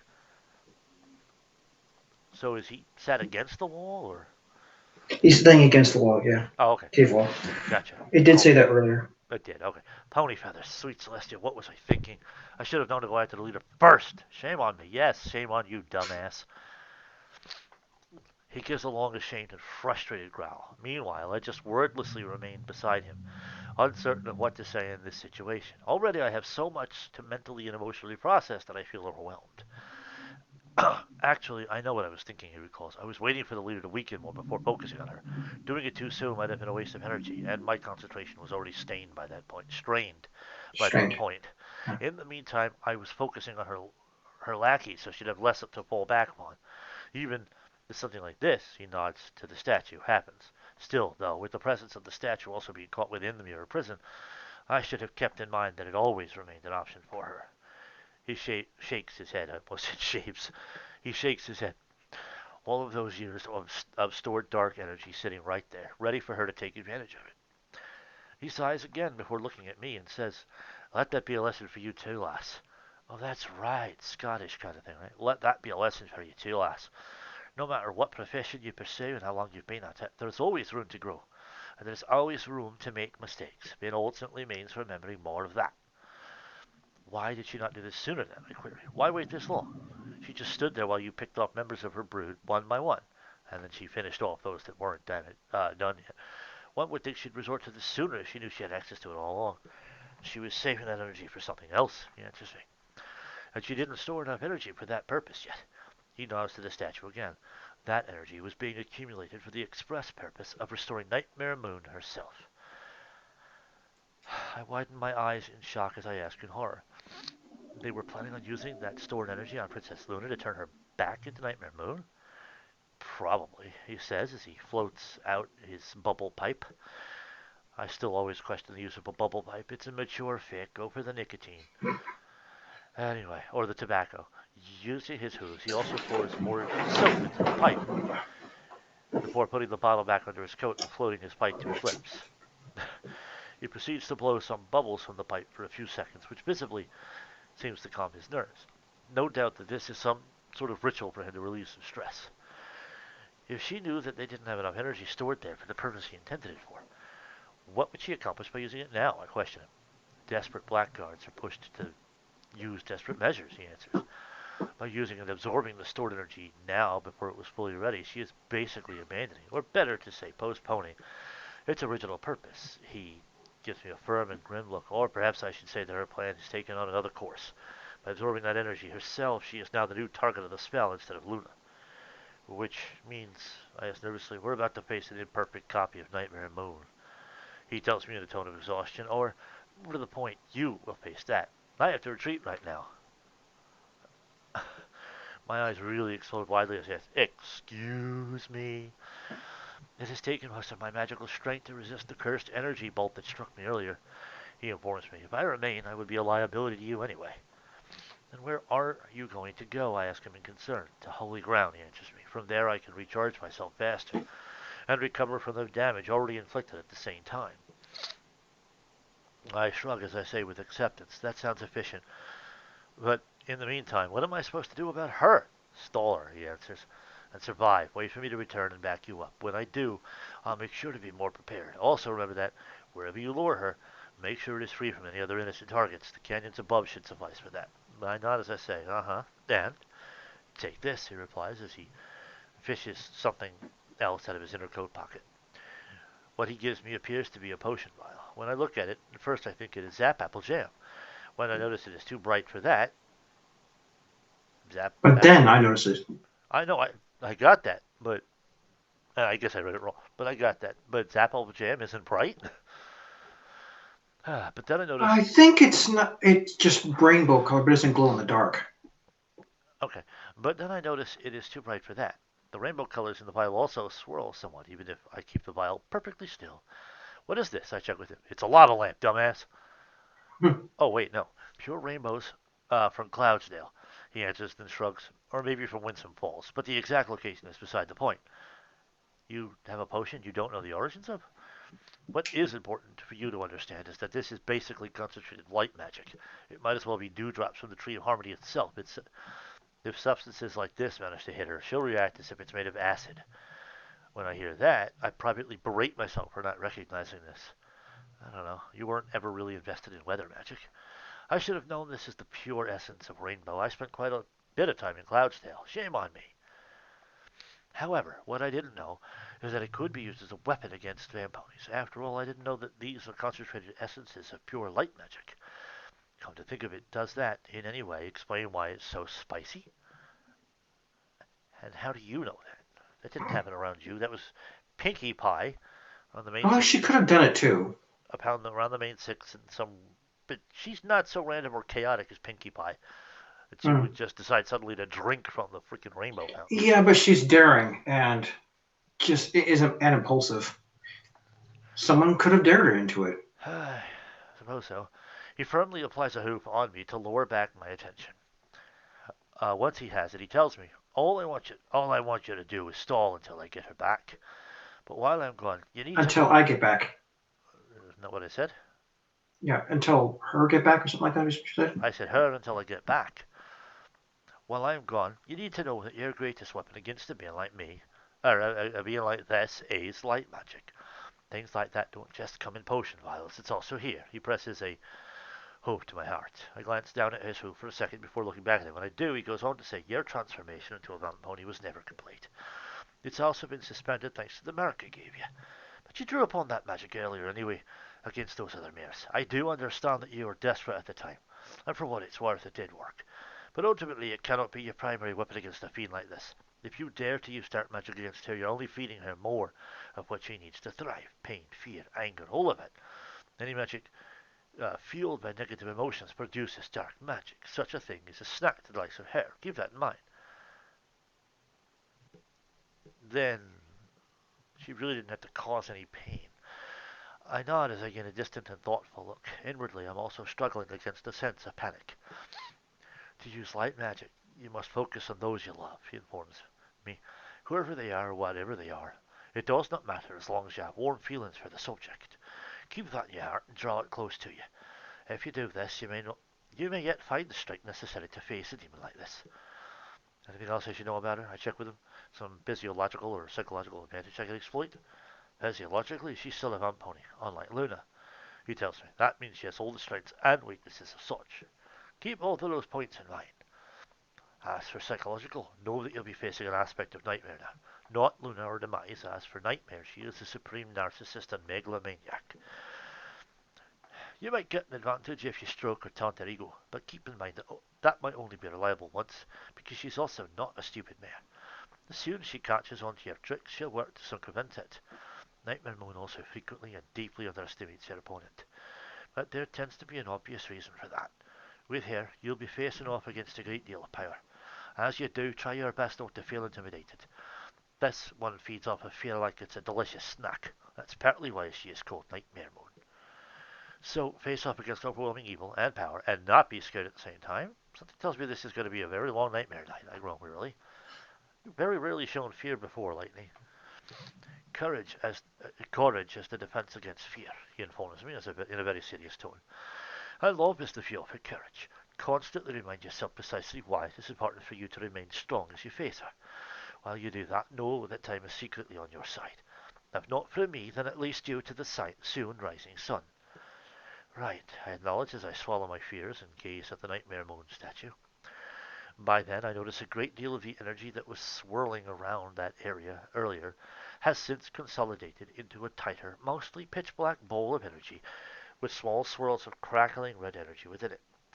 The center of the black ball also looks like a sideways evil eye. We don't have much time, Dr. Horsling realizes grimly when he beholds the same sight. That dark egg is about to hatch. Does this at least mean all their hopes for poisoning Luna's soul are now dashed? I asked with desperate hope as I looked back at him. Delayed at the very least, he answers me. If we can actually defeat this one, then that plan is further delayed indefinitely. Good to know, I say with a nod of acknowledgement as I look back at the black ball that has grown even more. Oh, did I undo it on a boat? I didn't realize that. That has grown even more cracks of crimson energy. Score one for the good guys, I guess. Every step towards victory is important to acknowledge, but we cannot rest on our laurels until the battle is fully won, he tells me.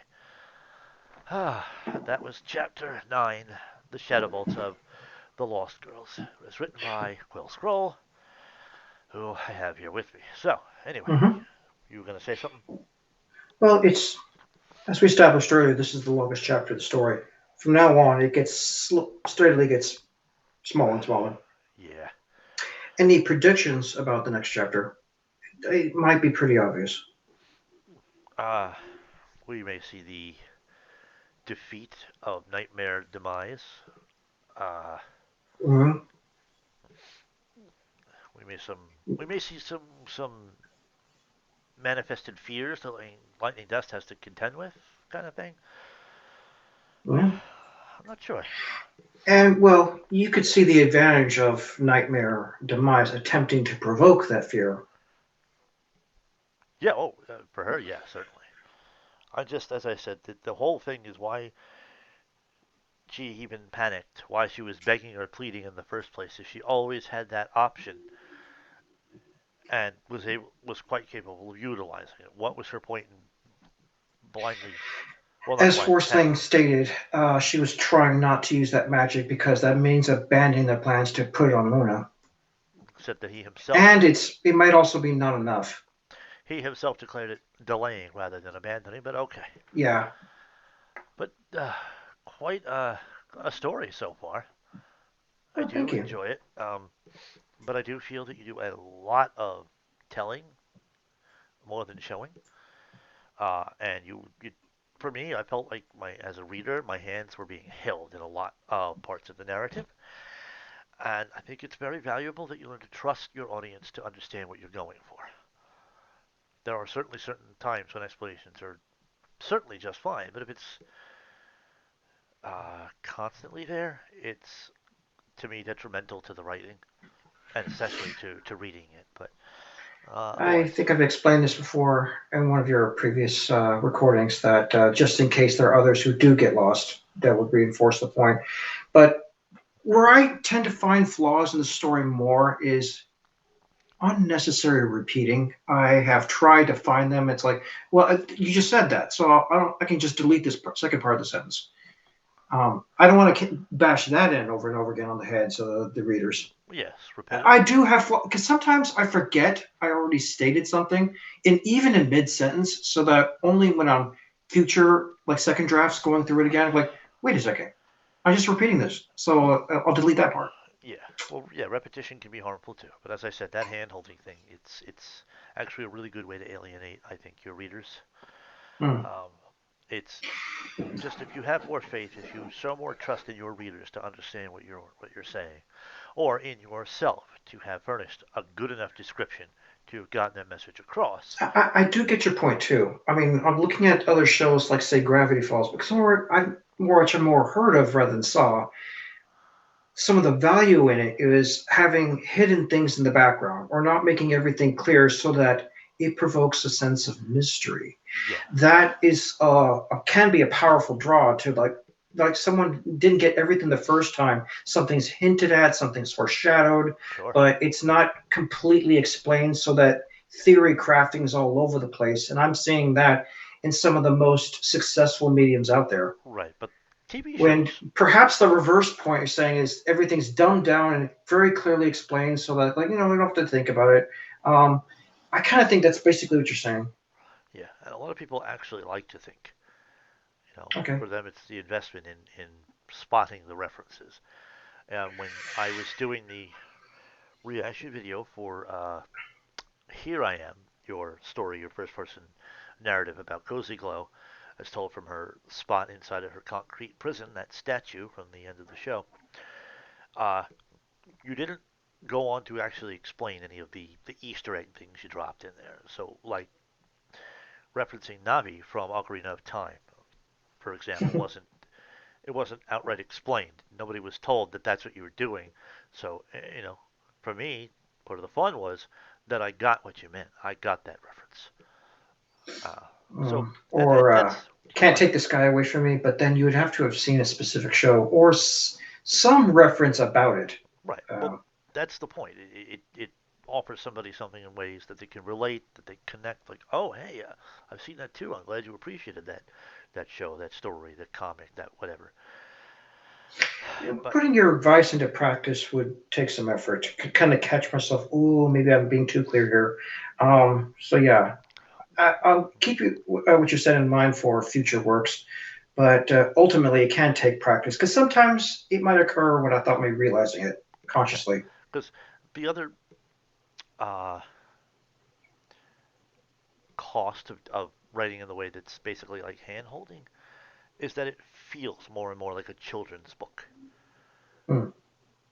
You know, it shouldn't. It's a mature fic. It contains some pretty decent points of violence. So it is quite an unconventional children's book. But Yeah, it just it you know. I heard someone complain about this before, and I don't know if you were one of them, but someone once said that they didn't like the fact that I was very, very detailed in describing how they blink, how they move their ear, the inflection of their face, to describe them as if there's a camera on it and revealing every little detail, including movements and movement and all that, instead of just allowing the audience to imagine that. And really, I don't really agree with that point. I like to be concise about exactly what they're doing and expressing, and to show all of those details. And I still like that part. But you're saying, and beyond that, you're talking about I'm talking maybe about like an inner dialogue that you I could just do with a little less details. no, it's not the Um, details. I'm not sweating those. I'm talking about when after a thing has been described, you then go on to make sure that the person knows what was just described, hmm. which just drags on. Like I don't mind um, a heavy dose of visuals to putting together the setting. I okay, and Overboard for me is a writer like Dean Koontz who's got some good stuff. But one thing I noted when reading any of his books was that when setting the scene and describing it, he uh, went into such in-depth detail over such minor things, such as the way Blades of the grass moving or something. grass moving, the shadows being cast as the moonlight passes through the branches of a tree, which is nice and all. But he spends whole paragraphs, plural, on describing the stuff, and he kind of flows between prose and poetry when he does it. And it's beautiful descriptions, but I feel that it goes on so long that I find myself getting irritated. Like, okay, I'm reading about characters. There's an actual ongoing story. You could try to weave the setting a little more into the narrative as the characters talk. If it's first person, it's definitely their observations and all. But spending the entire first page of your chapter simply setting the scene gets a little, to me, tedious. But At that's least it's poetic then. I right. could think of something worse, like whole paragraphs or pages describing the inches of how tall a wall is and giving mathematical equations and then describing just how opaque a window is and the fact that it's wavy and just extreme details in a bland way. Yeah, Um, and, that would be really intolerable. yeah, and you're not guilty of that. You do like a much earlier chapter when Lightning Dust was first talking to her sister Charity. You created visuals that for me were and still are very confusing, where I was trying to understand or visualize the way that Lightning Dust was sitting in a window and continued to interact with her paralyzed sister and all that, and I wasn't completely understanding what was going on. Perhaps I didn't understand whether or not the house had more than one floor, but it sounded to me like it did. It just there are little things like that. Those are I would consider those to be hiccups more than anything else. Maybe As I not enough description then in that case, well, because it's something was lost in translation there. I think it was more of an unclear description to me, Okay. something like that. As I said, you're not. I don't consider you guilty of over describing at all. What I think is it's as again I'm going to call it what it is. It's hand holding. It's you'll go on, you'll describe a thing, and then you will dedicate two or more sentences just after that to explaining to whoever's reading, this is what I meant when I said that.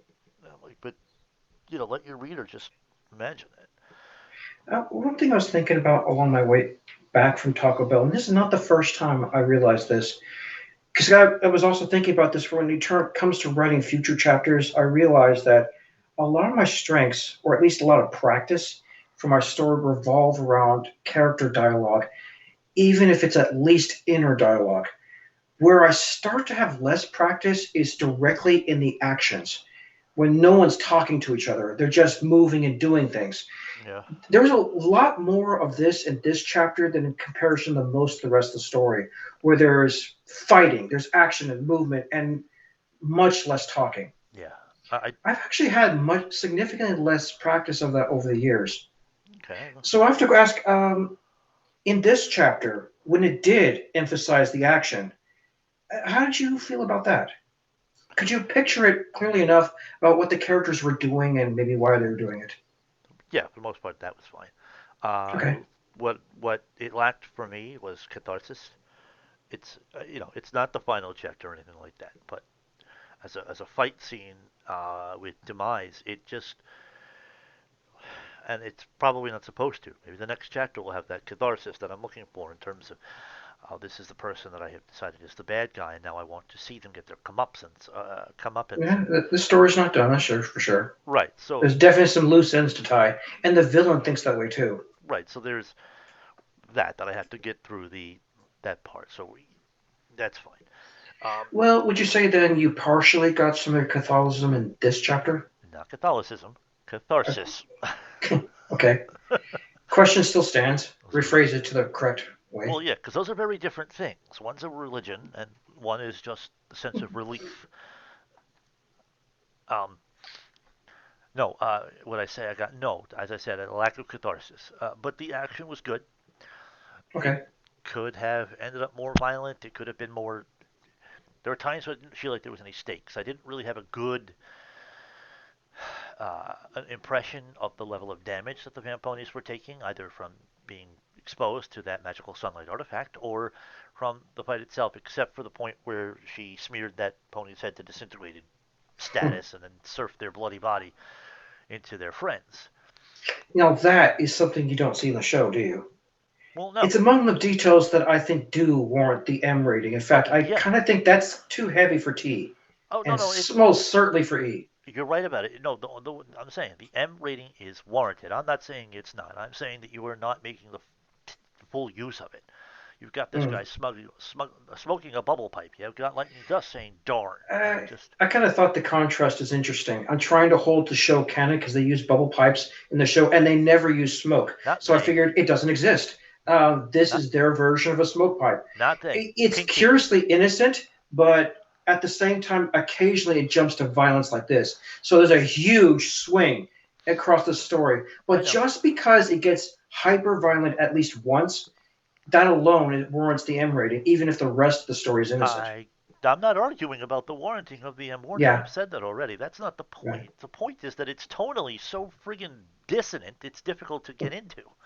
Okay. Okay, it goes from gritty to bubble pipe and darn. It goes from an ultra violent fight where a pony's head was disintegrated and her bloody corpse was sailed into her friends to bubble pipe. It is totally whiplashing me. I'm just saying, and the bubble pipe that you're referring to only existed in season 2 from Pinkie Pie when No, she was it in. appeared again, but only once. I think she was investigating what happened with pies when Rainbow Dash was stashing it. So we're still looking at Pinkie Pie. Exactly. All right, but that's my point. You're referring to it as a canon implemented artifact, as the way that they routinely do it, and we haven't actually established that by looking at only one character using it. That there is no pattern established in that, except that Pinkie Pie enjoys a good bubble pipe when she is solving a mystery, or at least attempting to.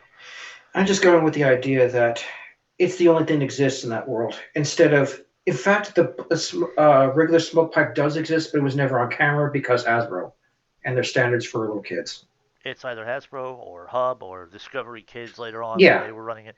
It you doesn't can have. make that argument too that those things do exist, but the show just happened to never aim the camera at them during that moment. It had no need to do that. Tonally, that show Yeah. it wouldn't have been appropriate there.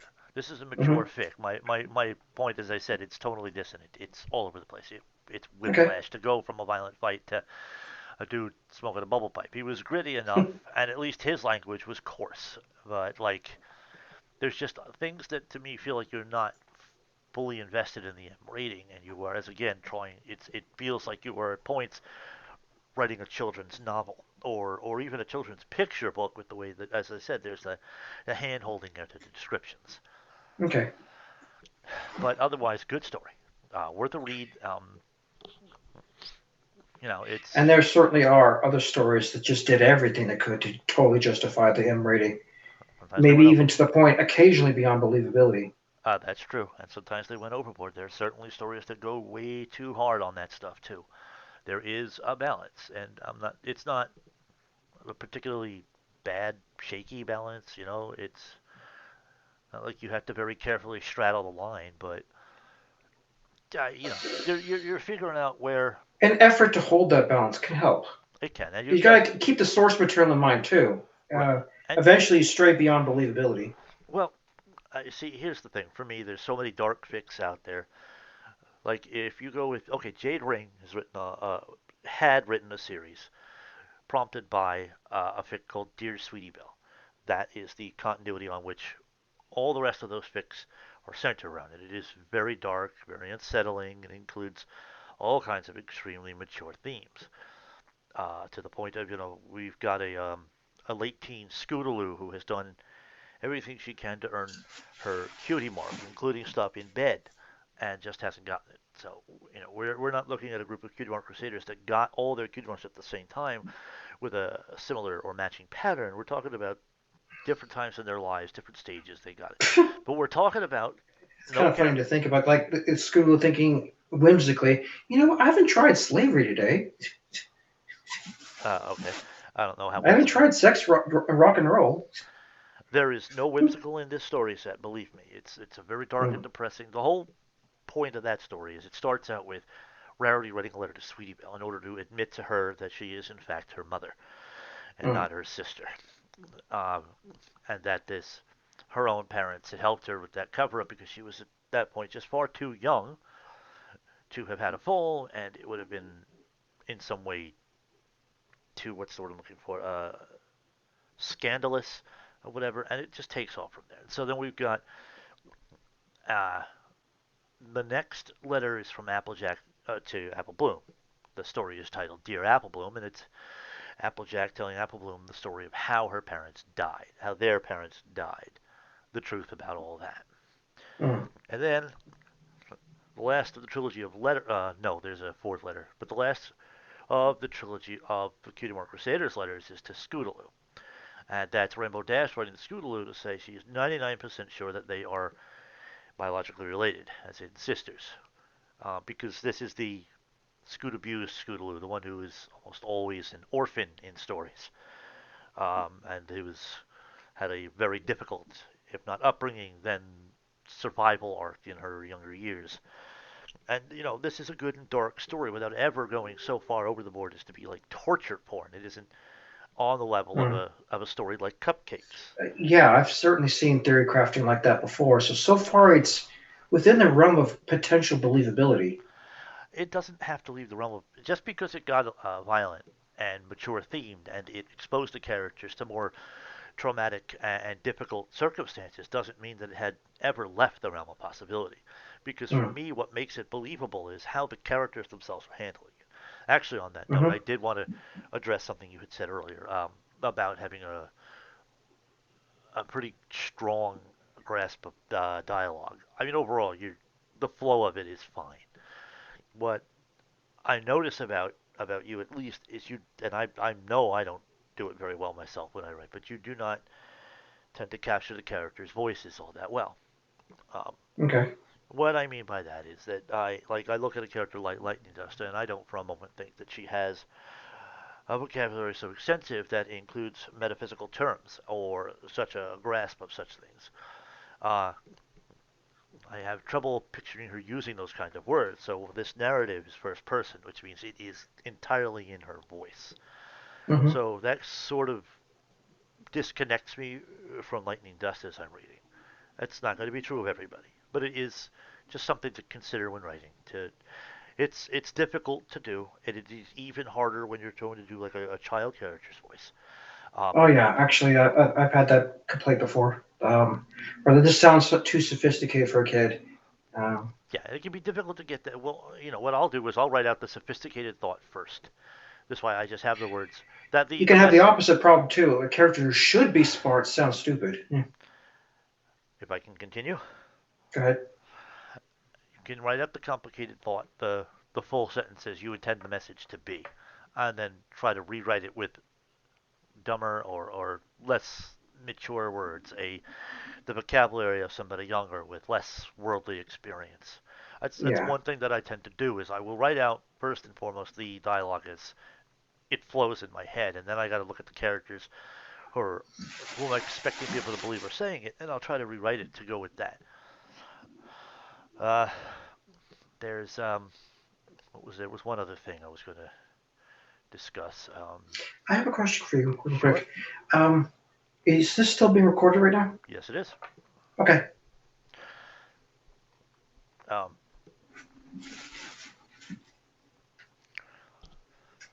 I well, that's what I was going to say.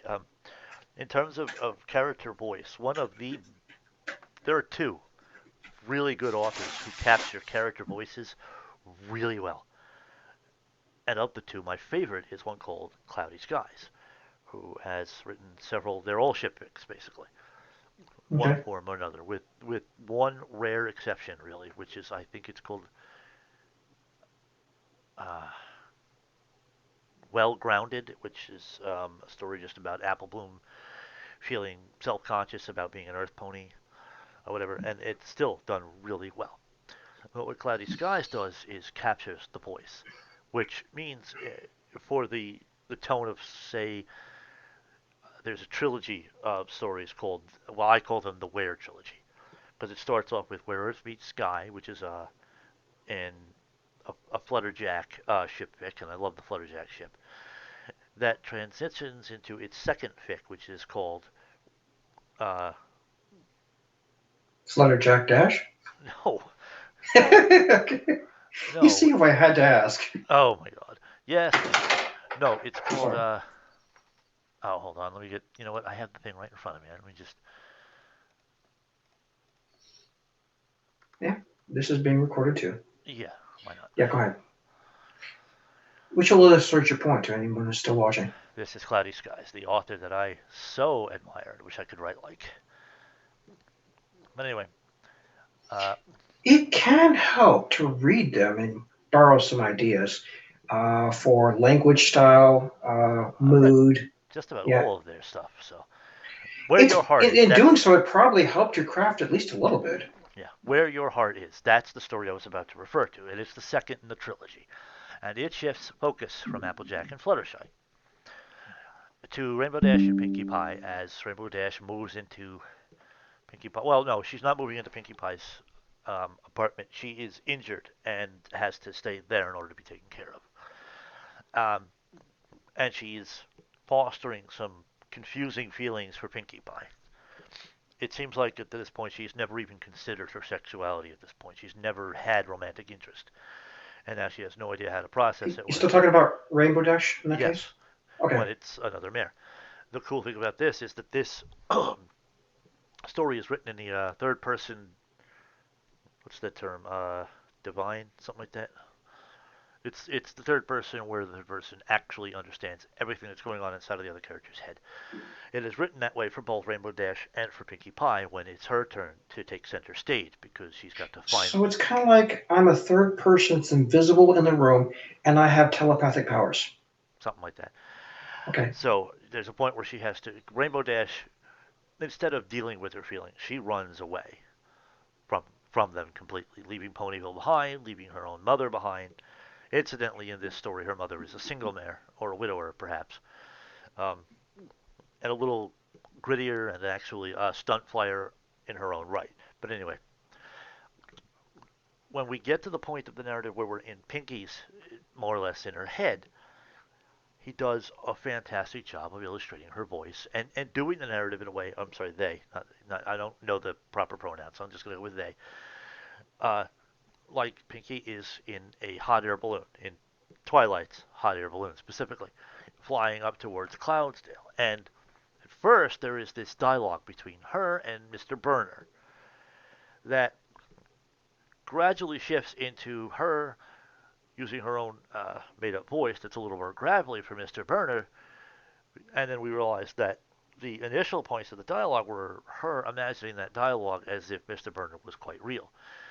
Only for us to then see that she is providing the voice, just like she did in Party of One in season one, for Hmm. Madame Lafleur, uh, whatever the hell their names were, and stuff like that. So it starts out without making any distinction, so that we're left to thinking that Mr. Burner is a character we have not yet at this point met.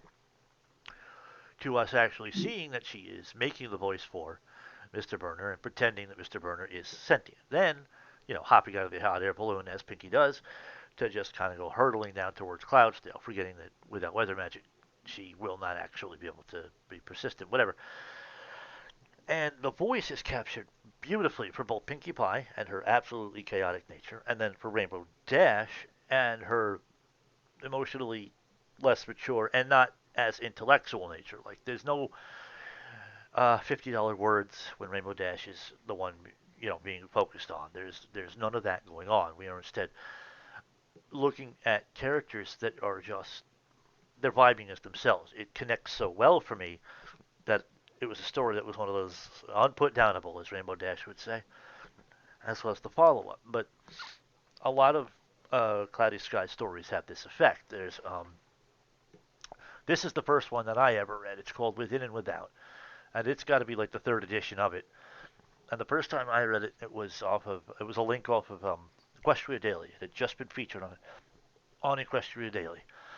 And this is a time when I was so into reading these ship fics and sad fics. I would read anything that would have me bawling at the end. Um, but when I got into stories like this story was cool because it's a high fantasy, an adventure story with some stakes, some real dangers, and of course shipping. In this case, the shipping of these two cover characters. Although he used the season 2 version of Luna rather than the early season 1 version, they, that they had originally said they envisioned as the Luna that would be guiding them around Equestria and points outward. So you would have a more modern appearance, but if you're stuck to season two, you don't see any of the other future episodes about Luna either. Right, but we're not even And that. likewise for Twilight, it would be just the pony version. I'm sorry, the unicorn version. Well, that is just the unicorn version of her. What I'm Yeah. saying is that is the season 2 Luna, but the author indicated that he was visualizing the Luna we saw after the nightmare had been vanquished in the second episode of the series as a whole. That version where she was still Wuna, the much younger, not even Wuna, but the younger one without the flowing mane who's just recovering from it. Okay. That version of Luna is the one that the author seemed to have envisioned traveling with the main six, while helping them to understand some of the flaws. What the hell?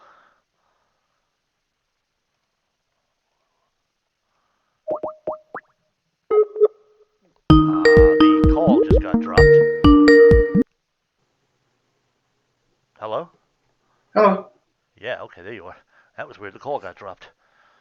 I don't know why. Is the recording still continuing? It is. So Okay. anyway, You can share your screen again while you talk. oh, I didn't share the. Let me do that. Share. That one. Share and boom. Okay. So yeah, this story did a lot. It even highlighted a lot of the flaws in the lessons as they were given in season 1 in a lot of Okay. ways. So there's like a lot Today I've learned that.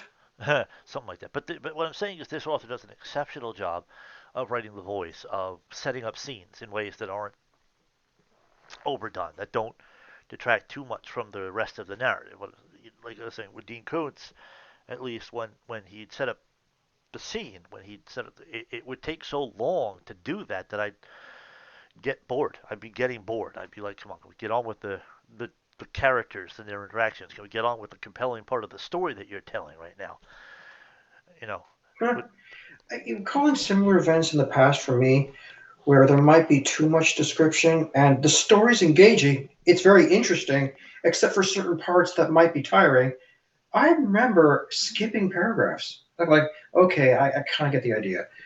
Can we get back to the action? Can we get back to the people talking? yeah, Can we get back to the people doing things? that's the thing that happens. There's another author I like, David Baldacci. He writes thrillers. They're like investigative thrillers. They involve a military police officer who's big. You may have heard. No, no, it's similar. It sounds like it's Jack Reacher. It's not. David Baldacci writes. Well, I can't remember the name of the character anymore. But there's another character he writes too that I like. Originally dubbed the Memory Man, who sustained some kind of brain injury in a football game, and the result was an eidetic memory and an inability to forget anything for any reason. Hmm. And he becomes a I usually detective. hear of the opposite from brain injuries, but all You right. would think, but he becomes a detective off of this. But the point of this is that David Lynch's writing is that it's third person. and all that, but it is written with pretty good descriptions of both the characters we're interacting with in whatever scene, plus the exact place that we're in. Whether it's kind of a passing glance as descriptions go, but it's enough to appreciate. Yes, he's walking on the sidewalk to the airplane terminal, weaving through a crowd before he gets to the other character. Then the description of the character, at least on initial meeting, is very thorough, so that I have an understanding of height without ever saying inches or whatever, but relative to the main character, who is himself like 6 foot something. About that point, let me interject it real quick. Yeah. Uh, Sometimes when I'm introducing a character, I might not describe them enough, and I really try to catch that. If they're new, even if they've been in the show before, describe them pretty good one time. Yeah, that's right. And then after that, you don't have to repeat constantly, especially not that thoroughly. I might remind them like the blonde hair character flips their hair mane and then say something that's part of the action to kind of weave into the story so that you get a little reminder what they look like, but without giving full paragraphs over and over and over again what they look like. And that would definitely be tedious. Yes. And you get into something that's And, called and lavender repetitious unicorn. too. Yeah. You get into something that is called lavender unicorn syndrome. Hmm. That was a term coined back in like 2011, and it's just when fanfic writers were starting out, what would happen is to avoid repeating a name too much, they would refer to a character by their colors, uh, eyes, something of that sort, to the point that it would become tedious itself to read that sort of thing. So yeah, Oh it would man, just I have an extra L there. yes, you Hmm. do. Okay. Pony party. So, but that's my thing. It just so you're right. Getting too descriptive can be detrimental to your writing and to accruing a number of readers. At one time, though, I heard of another person who had the opposite criticism, saying that you described the character too much in the initial beginning, and he advised instead of that, break it apart and give more description along the way across the course of the story. Um, I I had a mixed thoughts about that because he was describing it like you're just giving the stats of the character, too thorough of a description. Interesting. When my Well, idea was to do it thoroughly once and then just leave it alone with maybe a small reminders here and there. okay, yeah, that's not bad advice. The, I guess that would allow you to illustrate any changes in their appearance. Well, if they become Well, disheveled, if certainly they that, yeah. If they change their clothes, then that's the new description. if they've just developed 5 o'clock shadow, whatever is going on with Hmm. them, that helps to insert that to give you an idea of what's going on. But yeah, so what is Rainbow Dash's tail doing over here while her head's over here? It loops around And from this oh, picture. Inverse universe. but nobody else is doing that. Like Pinkie Pie's tail isn't up into Applejack's eyeballs over here. Guess they're all crowding in a photo booth too, and they're also have two sets of gravity here. I guess so. All right. Well, so this has been fun. It's going on for a while. I better wrap it up before it drags on too long, huh? Okay. All right. Well, we'll figure out something else to do. A reaction, maybe to a By death. the way, the game night's canceled, so we actually have quite a bit more time too. All right. So we'll figure out something. But we'll do a death battle Sure. or something. Just so I'm gonna stop recording